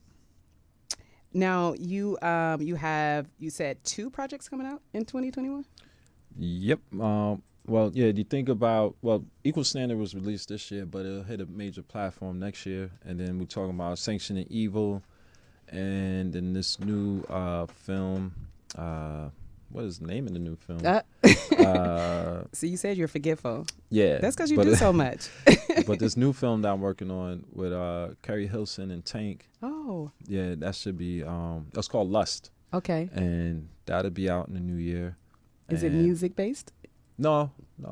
It's a Lifetime film. Oh, okay. Lust. Yeah, Lust. So, I like it. Kind of get it. I like it. What's going on? Yeah. It's got Tank in it, so it's gonna be lust. It's gonna be lust. It's gonna be a lot of lust in it. I know he surprised me when he came out with that one song. Yeah. When we, baby. when we, baby, yeah. you know. Go ahead, Mary. Let's hear it. I don't know. The only part I know is when we. Yeah. I know. Yo, shout out to Tank, man. Cool brother. Yeah. And Carrie, she's doing a thing in this project, and we're having a lot of fun. Good. We're having a lot of fun. Good. There was another caller on the line. Yeah, Aziz's on the line. Okay, bring him in. We have somebody. Yeah. Okay. Aziz. Hey, what's going on, family? How's it going tonight? Good. How you Good feeling? day. Good evening. I'm good. Great interview. And even more important than that, it's definitely an honor to have you tonight. Definitely an honor to be here. I'm gonna ask my question, and I'm gonna get on out the way. Okay. So the movie, I'm like, I've seen the previews to it, and I'm like really, really, really excited to see it. It's one of those movies that I think is going to give us viewers and the audience just a message and a lot of things to think about. So with that being the case, for an audience that wouldn't be interested in seeing that movie or doesn't see that movie for whatever reason, for us as fans or for us as listeners, what message would you like that comes from the movie that you would like for us to carry on to others when we know, like in conversation, I don't know, co-workers at the coffee machine, you know, things like that. You know what I'm saying? If we're talking a family function or neighbors, whatever the case may be, you know, some people just may not be that audience or a particular type of audience where they would see that. So what is the message that you would like for us as listeners and fans to be able to relay to these type of people? Right. I mean, just from the title itself, it's called Equal Standard. So, you know, when you think about that, we don't really ask for much. We just want a level playing field, you know, to be able to be productive citizens in the world. It's a conversation piece. You know, we're talking about police brutality. Yeah. We're talking about police and community relationships and relations, but it tells the story from inside the blue wall. So it's a very interesting dynamic, and it's a very, very, very good conversation starter. I think anybody who might not be informed on how the Black experience may be in America, this would be a great tool, you know, that they can use to have a better understanding of what you know, the Black experience may be in America for us. I think also it's also a great way where people can see the other side. You know, you don't always get a chance to, you know, if you're not living in that world, it's a chance to actually peek into that world. I think on all those levels, you know, the conversation from the movie itself, I think the title itself, I think the the people that's involved in it. I think those are be some great points that you could bring up to people who might not necessarily been paying attention to this type of film, or might not even have been thinking about viewing a movie like this. I think those are great ideas that you could bring to them, but it's definitely a conversation piece. I think this piece should be in in the curriculum in colleges and stuff. It could be a piece that if a person was going into the armed forces or into the police academy, this could be a perfect film to watch, to give them examples of what not to do, or give them examples of how to approach the community, or give them examples on being a better cop. There's a lot of different relationships that happen, and it's like 4 or 5 storylines intertwined in this particular film. So those reasons I would definitely believe would be great ideas that you could present to someone who may have never even thought about watching this type of film, or even thinking about getting involved and engaging in this type of conversation. Are you there? Absolutely, okay. I agree. Yeah. I agree 100%. I definitely agree. I agree so much with that. And I just wanted to say, thank you to all who has participated in that movie, because the one thing that I always fear is when things like that happen, the Breonna Taylors, the George Floyds, Alton Sterling, when things like this happen, my biggest fear every time is that the conversation is going to die until another incident happens. Oh yeah, that's my fear And too. even though we're talking about it in our communities, in our households, teaching our children and things like that, holistically as a country, soon as that initial shock and sting dies down, everybody but us is talking about it. So I just want to commend you and thank you for putting that in the forefront, because that is one of the ways that I think we can use to keep that conversation going as well. Oh, definite. And brothers like yourself, people like yourself, just wanting to engage in that type of conversation is so important. But it's happening on my end. It'll be happening on your end. And, we have to continue to push with the struggle, and we have to continue to, make a difference and spread knowledge. It's the bottom line. It's just, knowledge is king. So. And I feel like it's a good time too, because everyone is forced to sit down and watch and pay attention. Oh yeah. I think that's how the George Floyd case hit the map, Exactly. Because we're all forced to, go inside self and heal self before we can reconnect. And every time we think we ready to come back out, and I'll get y'all ass back in there, sit on down, And so a movie like this, a film like this is very important, because now they get the full visual and they get all sides, because even from the trailer you can see that it's going to tell the different multi-facets, the different parts of the story. So I think the timing of it is a little genius as well. Oh yeah, the timing. I mean, the sad part about it would have been relevant anytime 2 years ago. It'll be relevant 6 months ago. It'll be it'll be relevant 11 months from now. So, but we're all paying attention now. Yeah, we're paying attention. So, like I said, it's a really, really good film.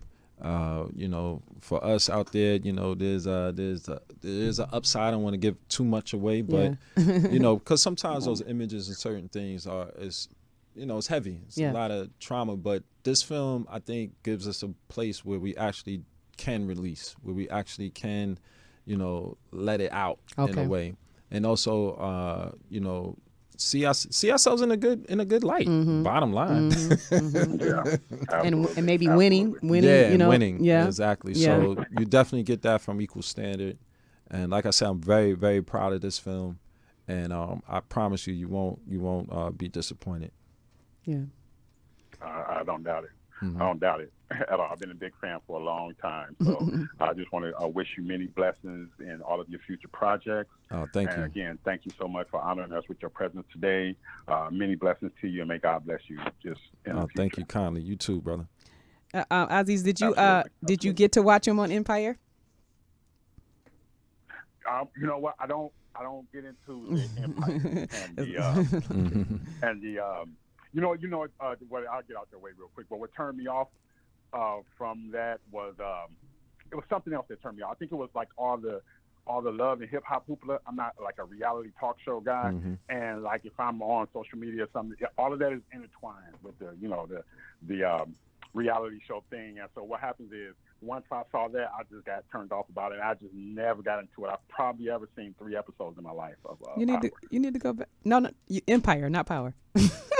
I mean, no, I know that. I'm just saying, what I'm saying. Oh, okay. He watched Power instead. Any of them shows in that light. Okay, well, you should go back and check it out. You should go watch it. He was a producer in that, on that show. Wow. Major D. Okay. Wow. Yeah. You should go check it out. Wow. Yeah. Yeah, man, you've been doing it, man. You've been in the game for a long time. I mean, I know that, you're starting to feel like an OG now. But, I know. That's why I was laughing at before. I was like, we're having a drink because we're actually there's enough in there to talk about. It's like, wow. It's a blessing, man. Yeah. What can I say? Yeah. Absolutely. Every day. Yes. Every day. Absolutely. Yes. All right. Aziz, thanks for coming on. All right. All right. All right. Y'all have a good rest All right. of the Happy show. New Year, my brother. Happy New Year to you, too. All right. Talk soon.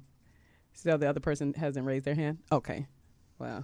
If you want to come on, 646-378-0355, press 1 to be heard. That's how you raise your hand and let us know that you want to speak with the brother Tobias Truvilion.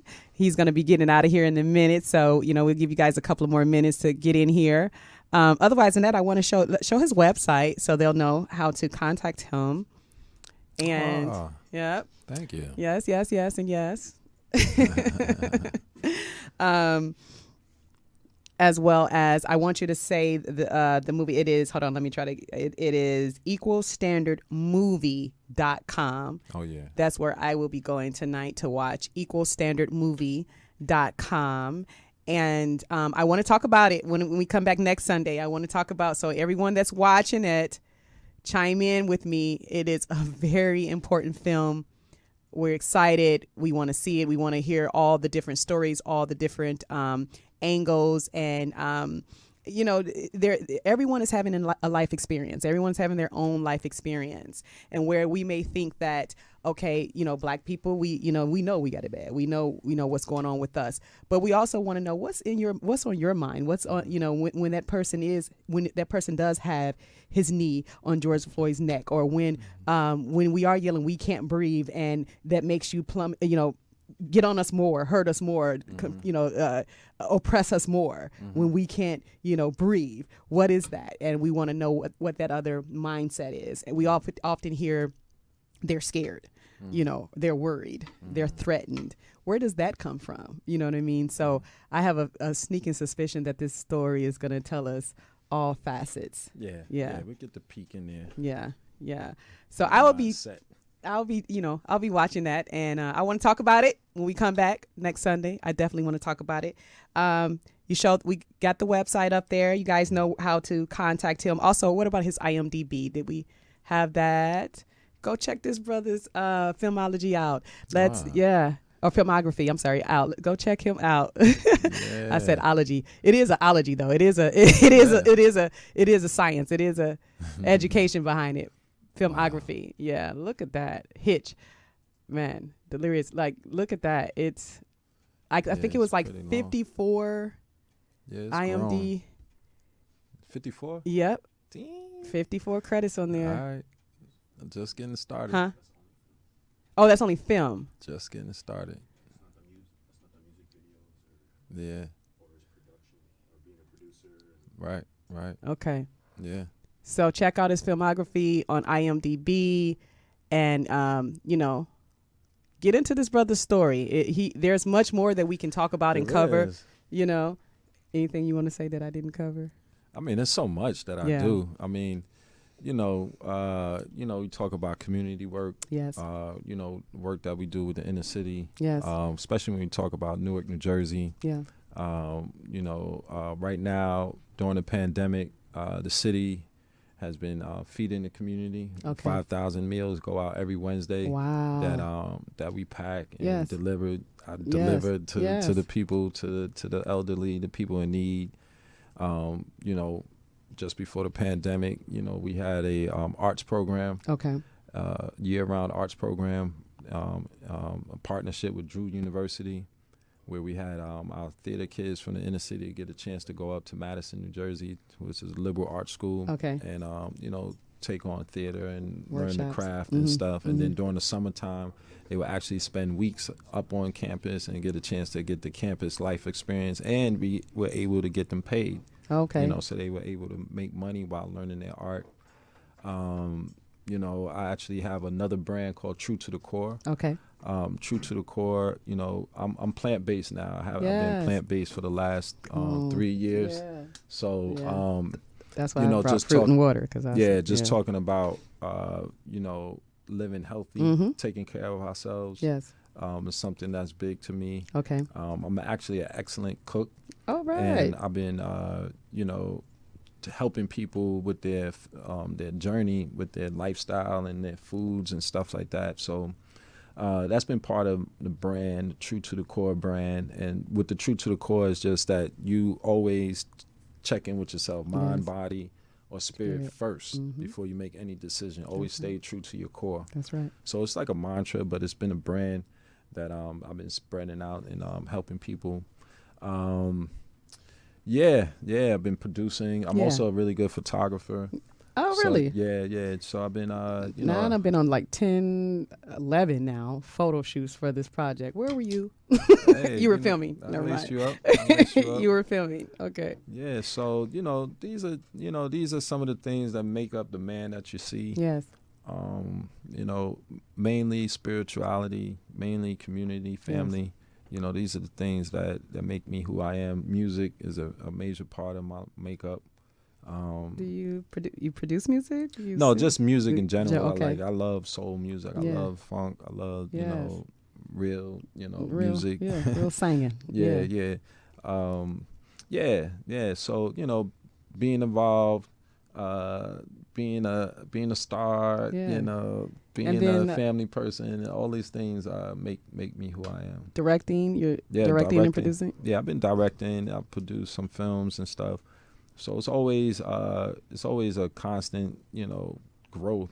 Even now, as we talk about the pandemic, it's just been getting more into investments and things of that nature, learning more about stocks and certain things. Where I've been able to slow down and do more reading and, you know, just to disconnect from the world. Yeah.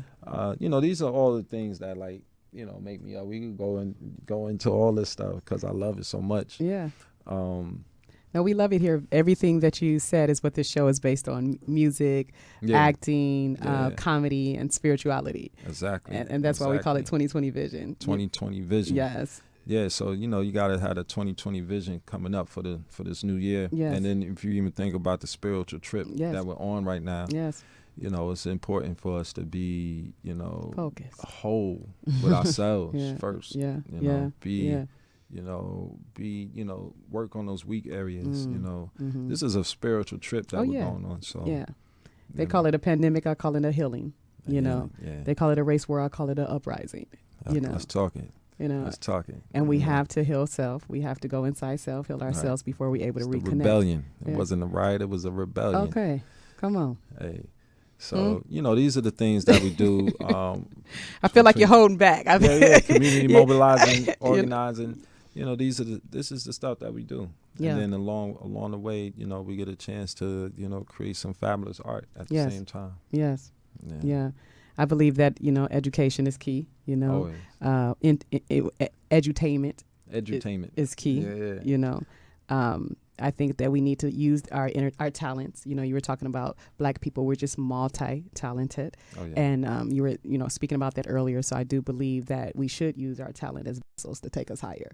You know, that's what it's for. You know, not to degrade us or set us back centuries, but to elevate us. Yeah, we need to.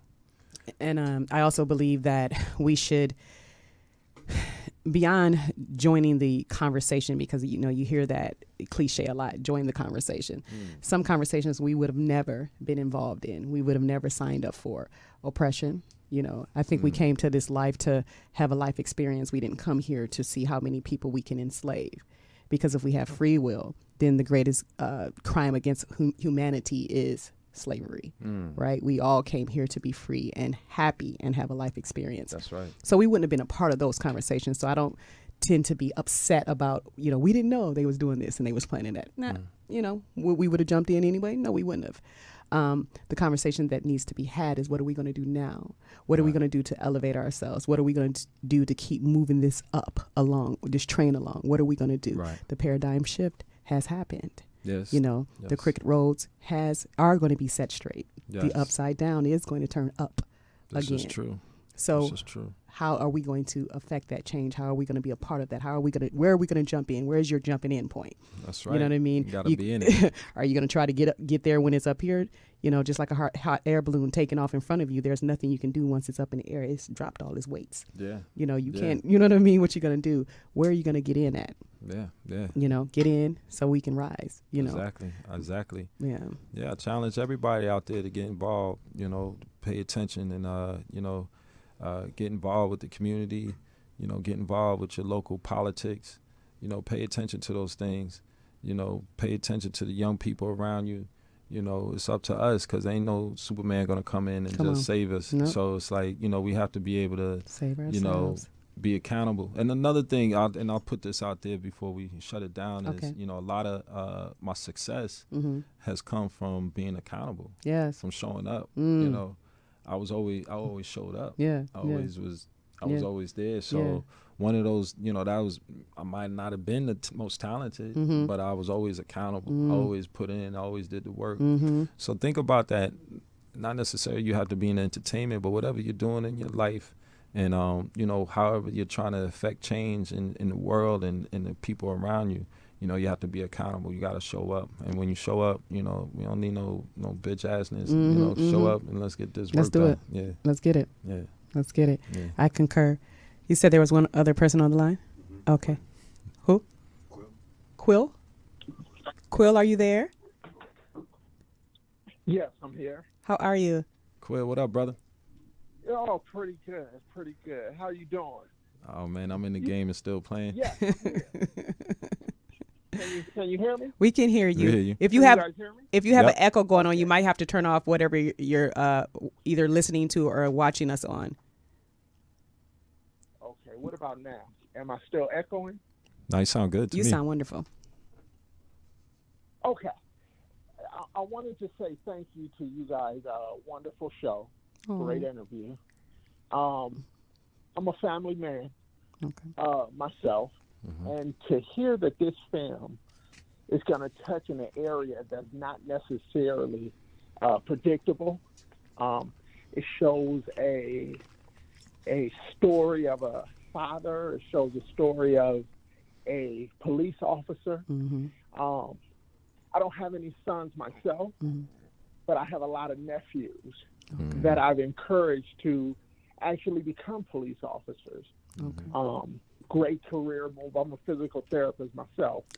And but I've encouraged them to look into law enforcement. I have a lot of friends that's in law enforcement, great career opportunities or whatever. And one of the things that sometimes with the narrative of what we hear about what's going on in this moment in time is one-sided. We never really hear about the great police officers like the character that you're playing, That's right. Tobias. And I can totally appreciate that character so that when I go back to my nephews or they watch this film, they can see themselves in your character.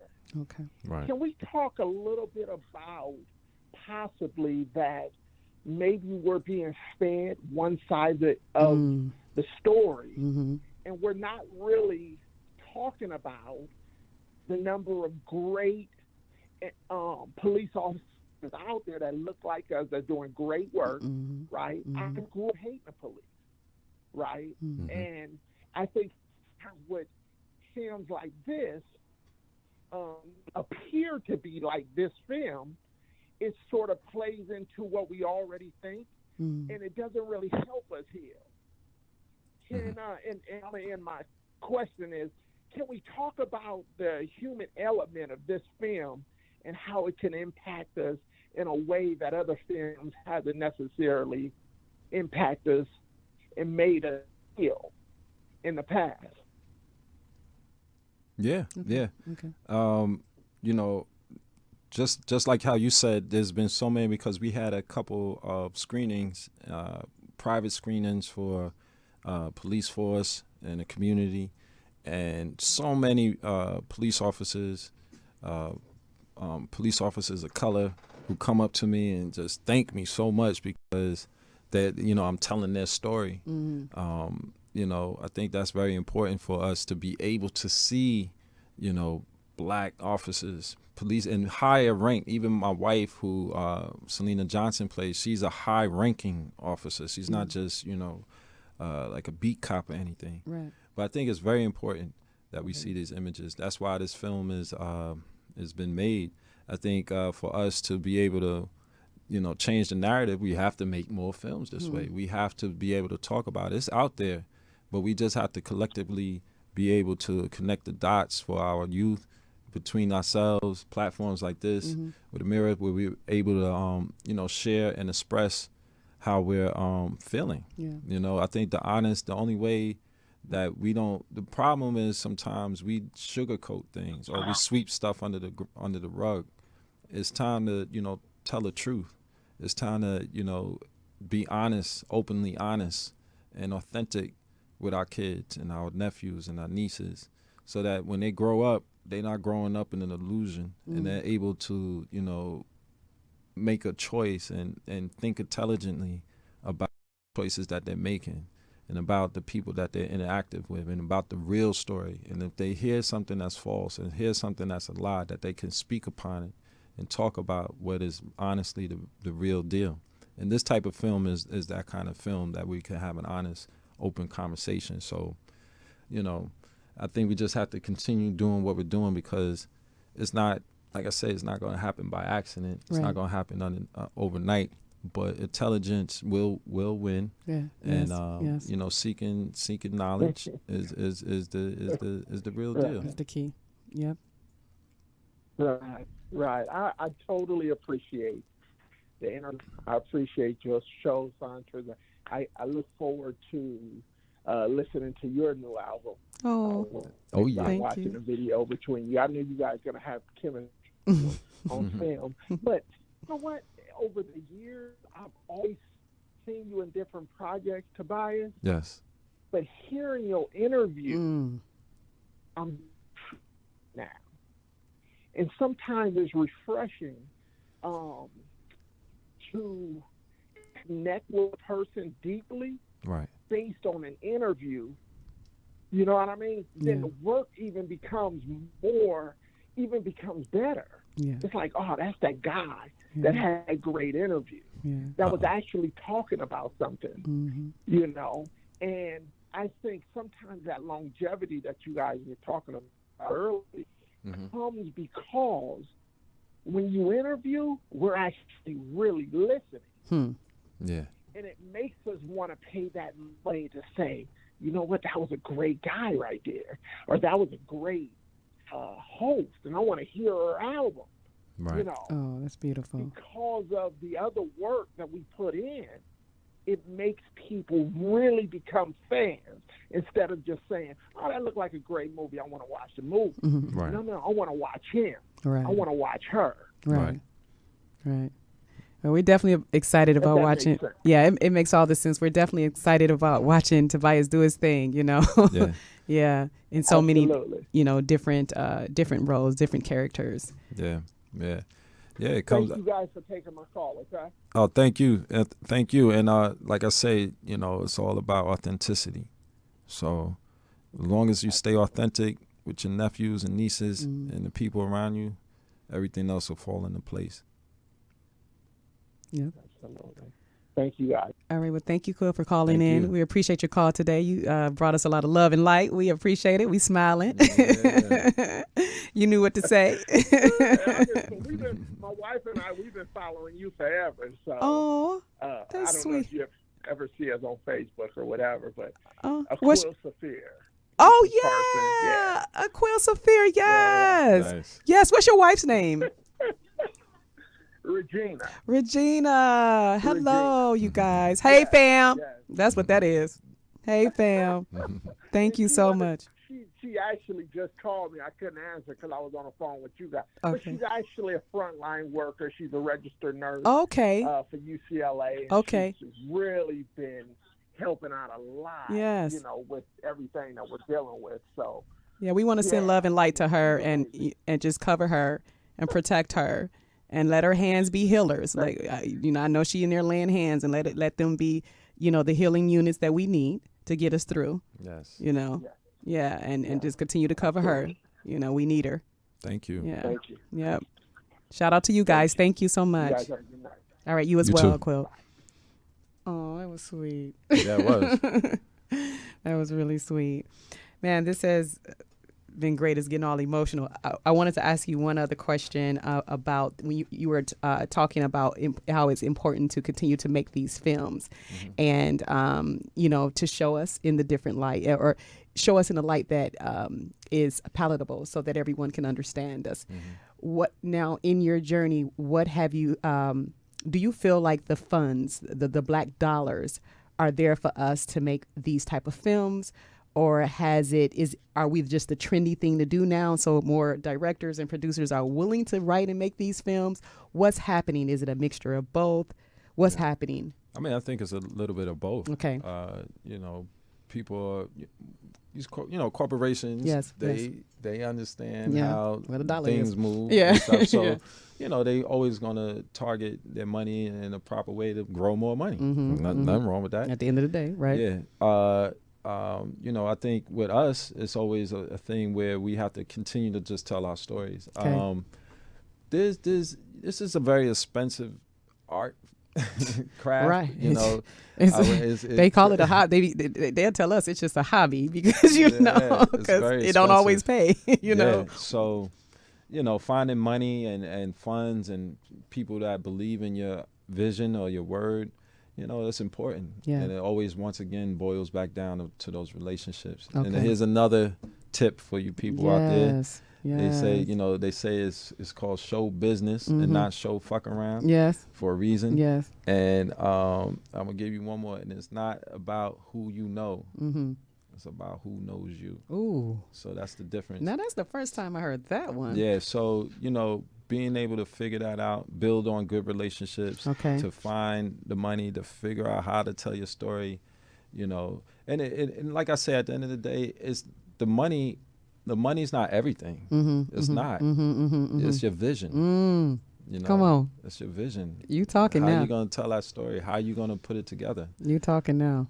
You can have the best grips and cameras and yeah. It won't mean anything if you can't tell the story that you can't get your vision out. That's right. So, the struggle continues.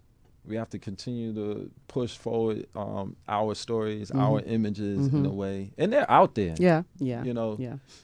We just have to applaud it more. We just got to stop tearing each other down and applaud us, even if we don't agree. Yeah.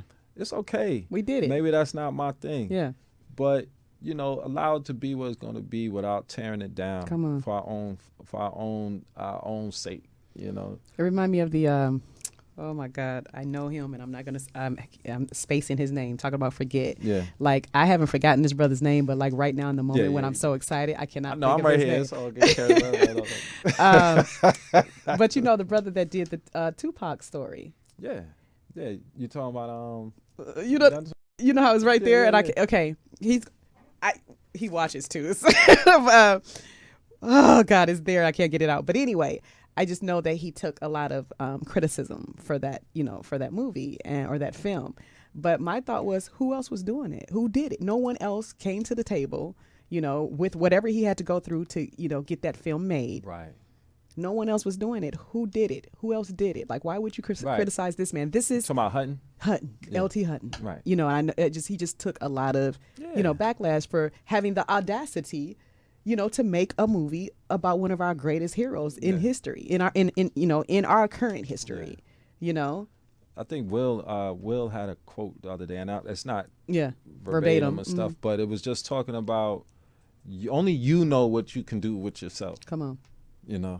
People don't know you. Right. You don't even know you that well. Right. You've got multi dimensions to go through. Right. So people will try to talk you out of some of your ideas, try to stop you from doing things, and even yourself might try to talk yourself out. But that staying true to your core. That's why I say true to your core and listening to that inner voice. Inner voice. That's right. It's always key on anything. So. If you have an idea out there and you have a vision, you have, you want to create, go for it. Mm-hmm. Go for it. Mm-hmm. Trust me. Mm-hmm. I promise you it will lead to success. Yeah.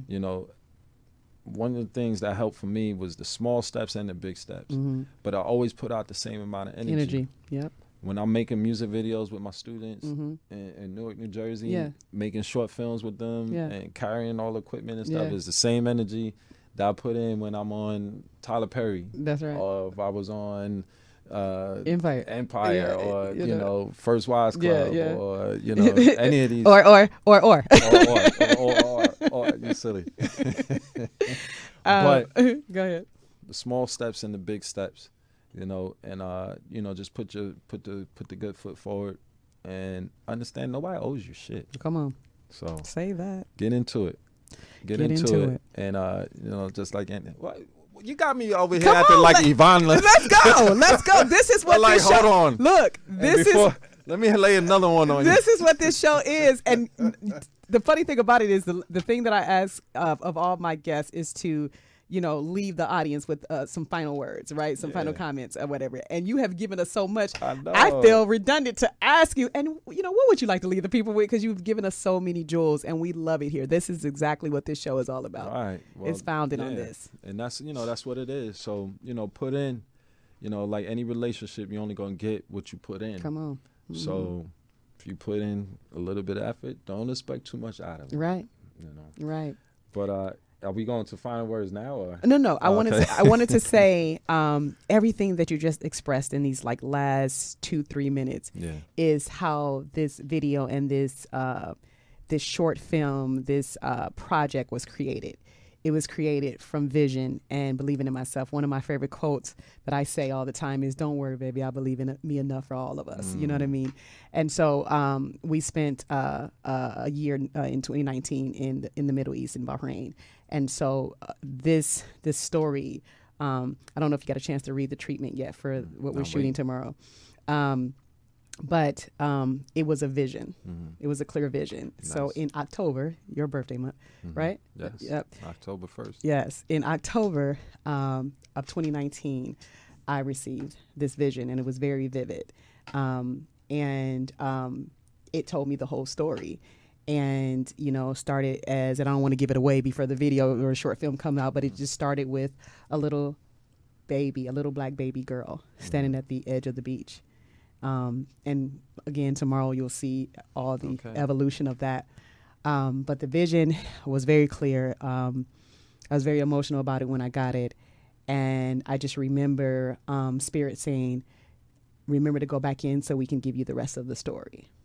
Because they wanted to take me through time, the evolution of this black woman, from the beginning to even now, right? And so they wanted to give me the whole story. So right away I said, this needs to be a film. So I moved back here, and when was that? When did Beyonce put her Black is King out? 2 years ago. Just a few months ago, right? Not the Lion's King, but when she put out the actual short film. So anyway, I saw some of the same imagery that I saw in the vision. Right. Yeah, and there was two emotions that went through me. One, I was like, "See, I told you, I can't make this shit up. Right, I told you that's what I received." But then, so it's confirmation. So I was happy. But that other side was like, just a little. I don't want to say. I'm not going to use that word. I was a little discouraged because I thought, well, of course she has the resources. You know, she get the vision. She got the resources to put it out. You know, and now it's gonna look like I'm just copying off of her. My husband said, first of all, I understand it's a lot of things in this in her project that is very similar to what the vision you got, but it's still not yours. Burundi said, yeah, baby, she just pulled it out the ethers, and You're on it, yeah. Then Malik Yusuf said, well, they made Dracula 200 times. And we ain't even talking about the other vampire movies that's out here. Malik ain't playing. So do your vision. So then, so we're going through this project, and the whole the premise of this project was to put out a single and then release my full LP. And Burundi said, well, write a treatment for your video. And so I said, okay. And at first I was trying to kind of like stick to the nature of the song, right? And then I just like hit myself upside the head, like, duh, this is the time to do your vision. So I wrote down exactly the vision. Nice. And then probably about 2 weeks after Burundi set with the treatment, he said, okay, this is a short film. Let's get some Emmys. So just what you were saying, just in those last couple of moments, that's exactly what happened. Yeah. That's exactly, and everything is on purpose. I love it. There's no mistakes. I love it. Yeah. That's true. It's so true. Got to stick to your vision. Yes. It's, one thing I learned, just as God could touch you, the devil could touch you. Come on. Like physically could touch you. Okay. Physically. Okay. Do tell. No, I've been through it. And it's always a battle. Okay. It's a very simplistic battle for your soul. And trying to deter you from your vision, the voice that's just the other side saying, sipping a little doubt, a little bit, pull her back over here, pull her back to this side, while the godlike self is saying, nah, I got this. Yes. Damn, this feels right. Then the devil's, no, you can't do it. You can't. Okay. They already did. Yeah. It's just that simple. Yeah. It's always that. It's like that good angel, the bad angel. It's that real, and it's just fighting. It's just fighting. It's fighting for your spirit. But it's important to stay on task, and it's important to stay clear. You're right. Stay focused. Yeah. Because it ain't gonna be the last. We're gonna do another one. We're gonna keep doing it. We're gonna make another one. Yep. And we're gonna get better at it. Yep. And we're gonna, so. Yep. Yeah, and we're going to be here talking about... Nothing new under the sun, son. Yeah. Right? Son, yeah. Yeah, so, Let me hear you say son one time, just like the young son. Yo, son, I was trying to tell this to you, son. Yo, son. Me and a friend of mine, one quick story. A friend of mine, we went to New York. It was probably like 4 or 5 years ago. And we got there. We was all bouncy and happy, and just the dude's all happy. Right. Son, this ain't nothing happy. They was like, "Why y'all so happy?" And we was bouncing around for us. Stand still, son. Jeez, man. Like, where y'all from? Why y'all so? I was like, we just happy. People smiling and shit. Right. We was like, why y'all so angry? They're like, it's gully, son. Nah, that ain't true, man. New Yorkers, man, we get a bad rep. No, I love you guys. One thing about it is when you guys say it's going to get done, y'all get it done. Like, LA, we got to hurry up and wait type of, and I'm saying we because I live here. I don't believe in this myself, but it's more of a hurry up and wait type of thing, or it's more of a like, oh yeah, we're going to get together. That never happens. When you meet somebody in New York and you're like, oh yeah, I'm doing this. Oh, okay. I got you right now. Like right now, I'm going to call my man's and then right now, it's right away. It's right then. And everybody grinding. They don't care how small it is. They don't care how big it is. It's an opportunity. And that's what I love. Yeah. I mean, my city has made me. It's so weird to look at the city right now. I could go from the Lower East Side all the way up to Harlem in like 15 minutes. Real quick. Any time of the day. It's so weird to see my city just sleep like that. It's weird. It's weird. It's so weird. Oh, but when we wake up, when we arise. Ooh-wee. Yeah, arise. Ooh. We have to arise. It's going to be something. It's going to be something. We have to arise. Well, it is time for last comments. What would you want to leave the people with before you go? And your handles. Oh. Okay. Okay. Well, Tobias Truvilion. Yes. That's on your Twitter and your Facebook and your Instagram. Yes. And, I've been saying this thing, to give more than you take. I think it's so important, to give more than you take. Find balance. And, I think we've said a lot. Yeah. I could give more, but. I'm good. Yeah. I'm full. Yeah. There it is. All right. Well, you guys, my name is Amira the Songstress, and I have had a wonderful interview with Tobias Truvilion. And like he's been saying all day, love, life, and light, you guys. Give to yourself so that you can then give to others. You can't give nothing from an empty pot or an empty vessel. We got to replenish. We got to refill. And then you can do whatever your heart's desire with your own fulfillment, because we've been given all the tools. And as Tobias goes through his career and exemplifies that for us, we can look at him like a pioneer. Again, my name is Amira the Songstress, and you can find me on Instagram at Amira the Songstress, Facebook at Amira the Songstress, YouTube at Amira the Songstress, Spotify, Tidal, anywhere you would like to listen. And remember, stay focused. No regrets, no regrets, no regrets. Let me fix my crown, baby. Like dominoes, yeah, it's going down. My feet off the ground, elevated. You feel my soul when you hear my sound. And I don't know why you're like a red light that don't ever change. And you should know why I'm merging to the other lane. I'm getting close, I'm up next, no regrets, making hits as a reflex. I'm getting close, don't take a second to second guess, riding high so you know I'm blessed. Oh yeah, I'm getting close, I'm up next, no regrets, making hits as a reflex. I'm getting close, don't take a second to second guess, riding high so you know I'm blessed.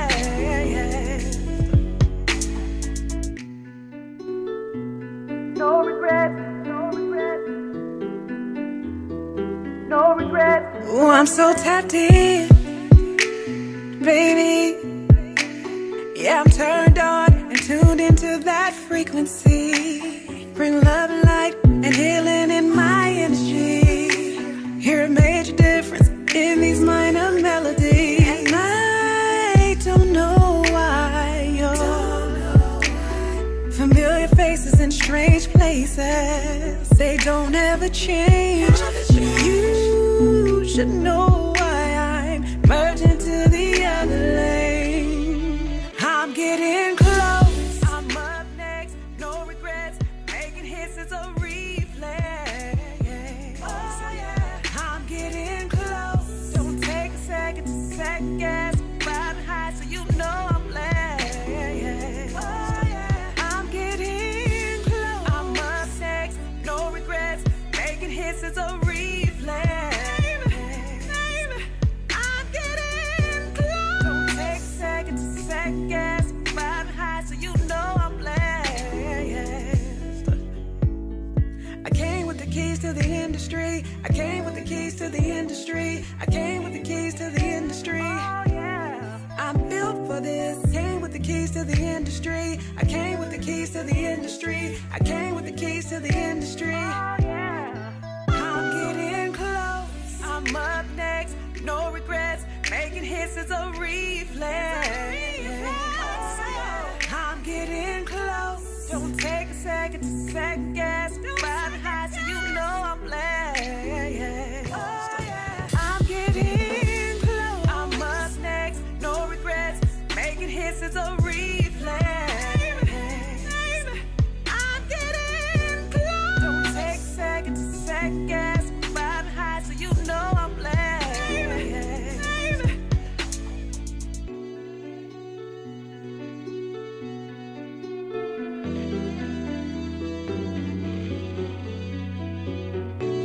you.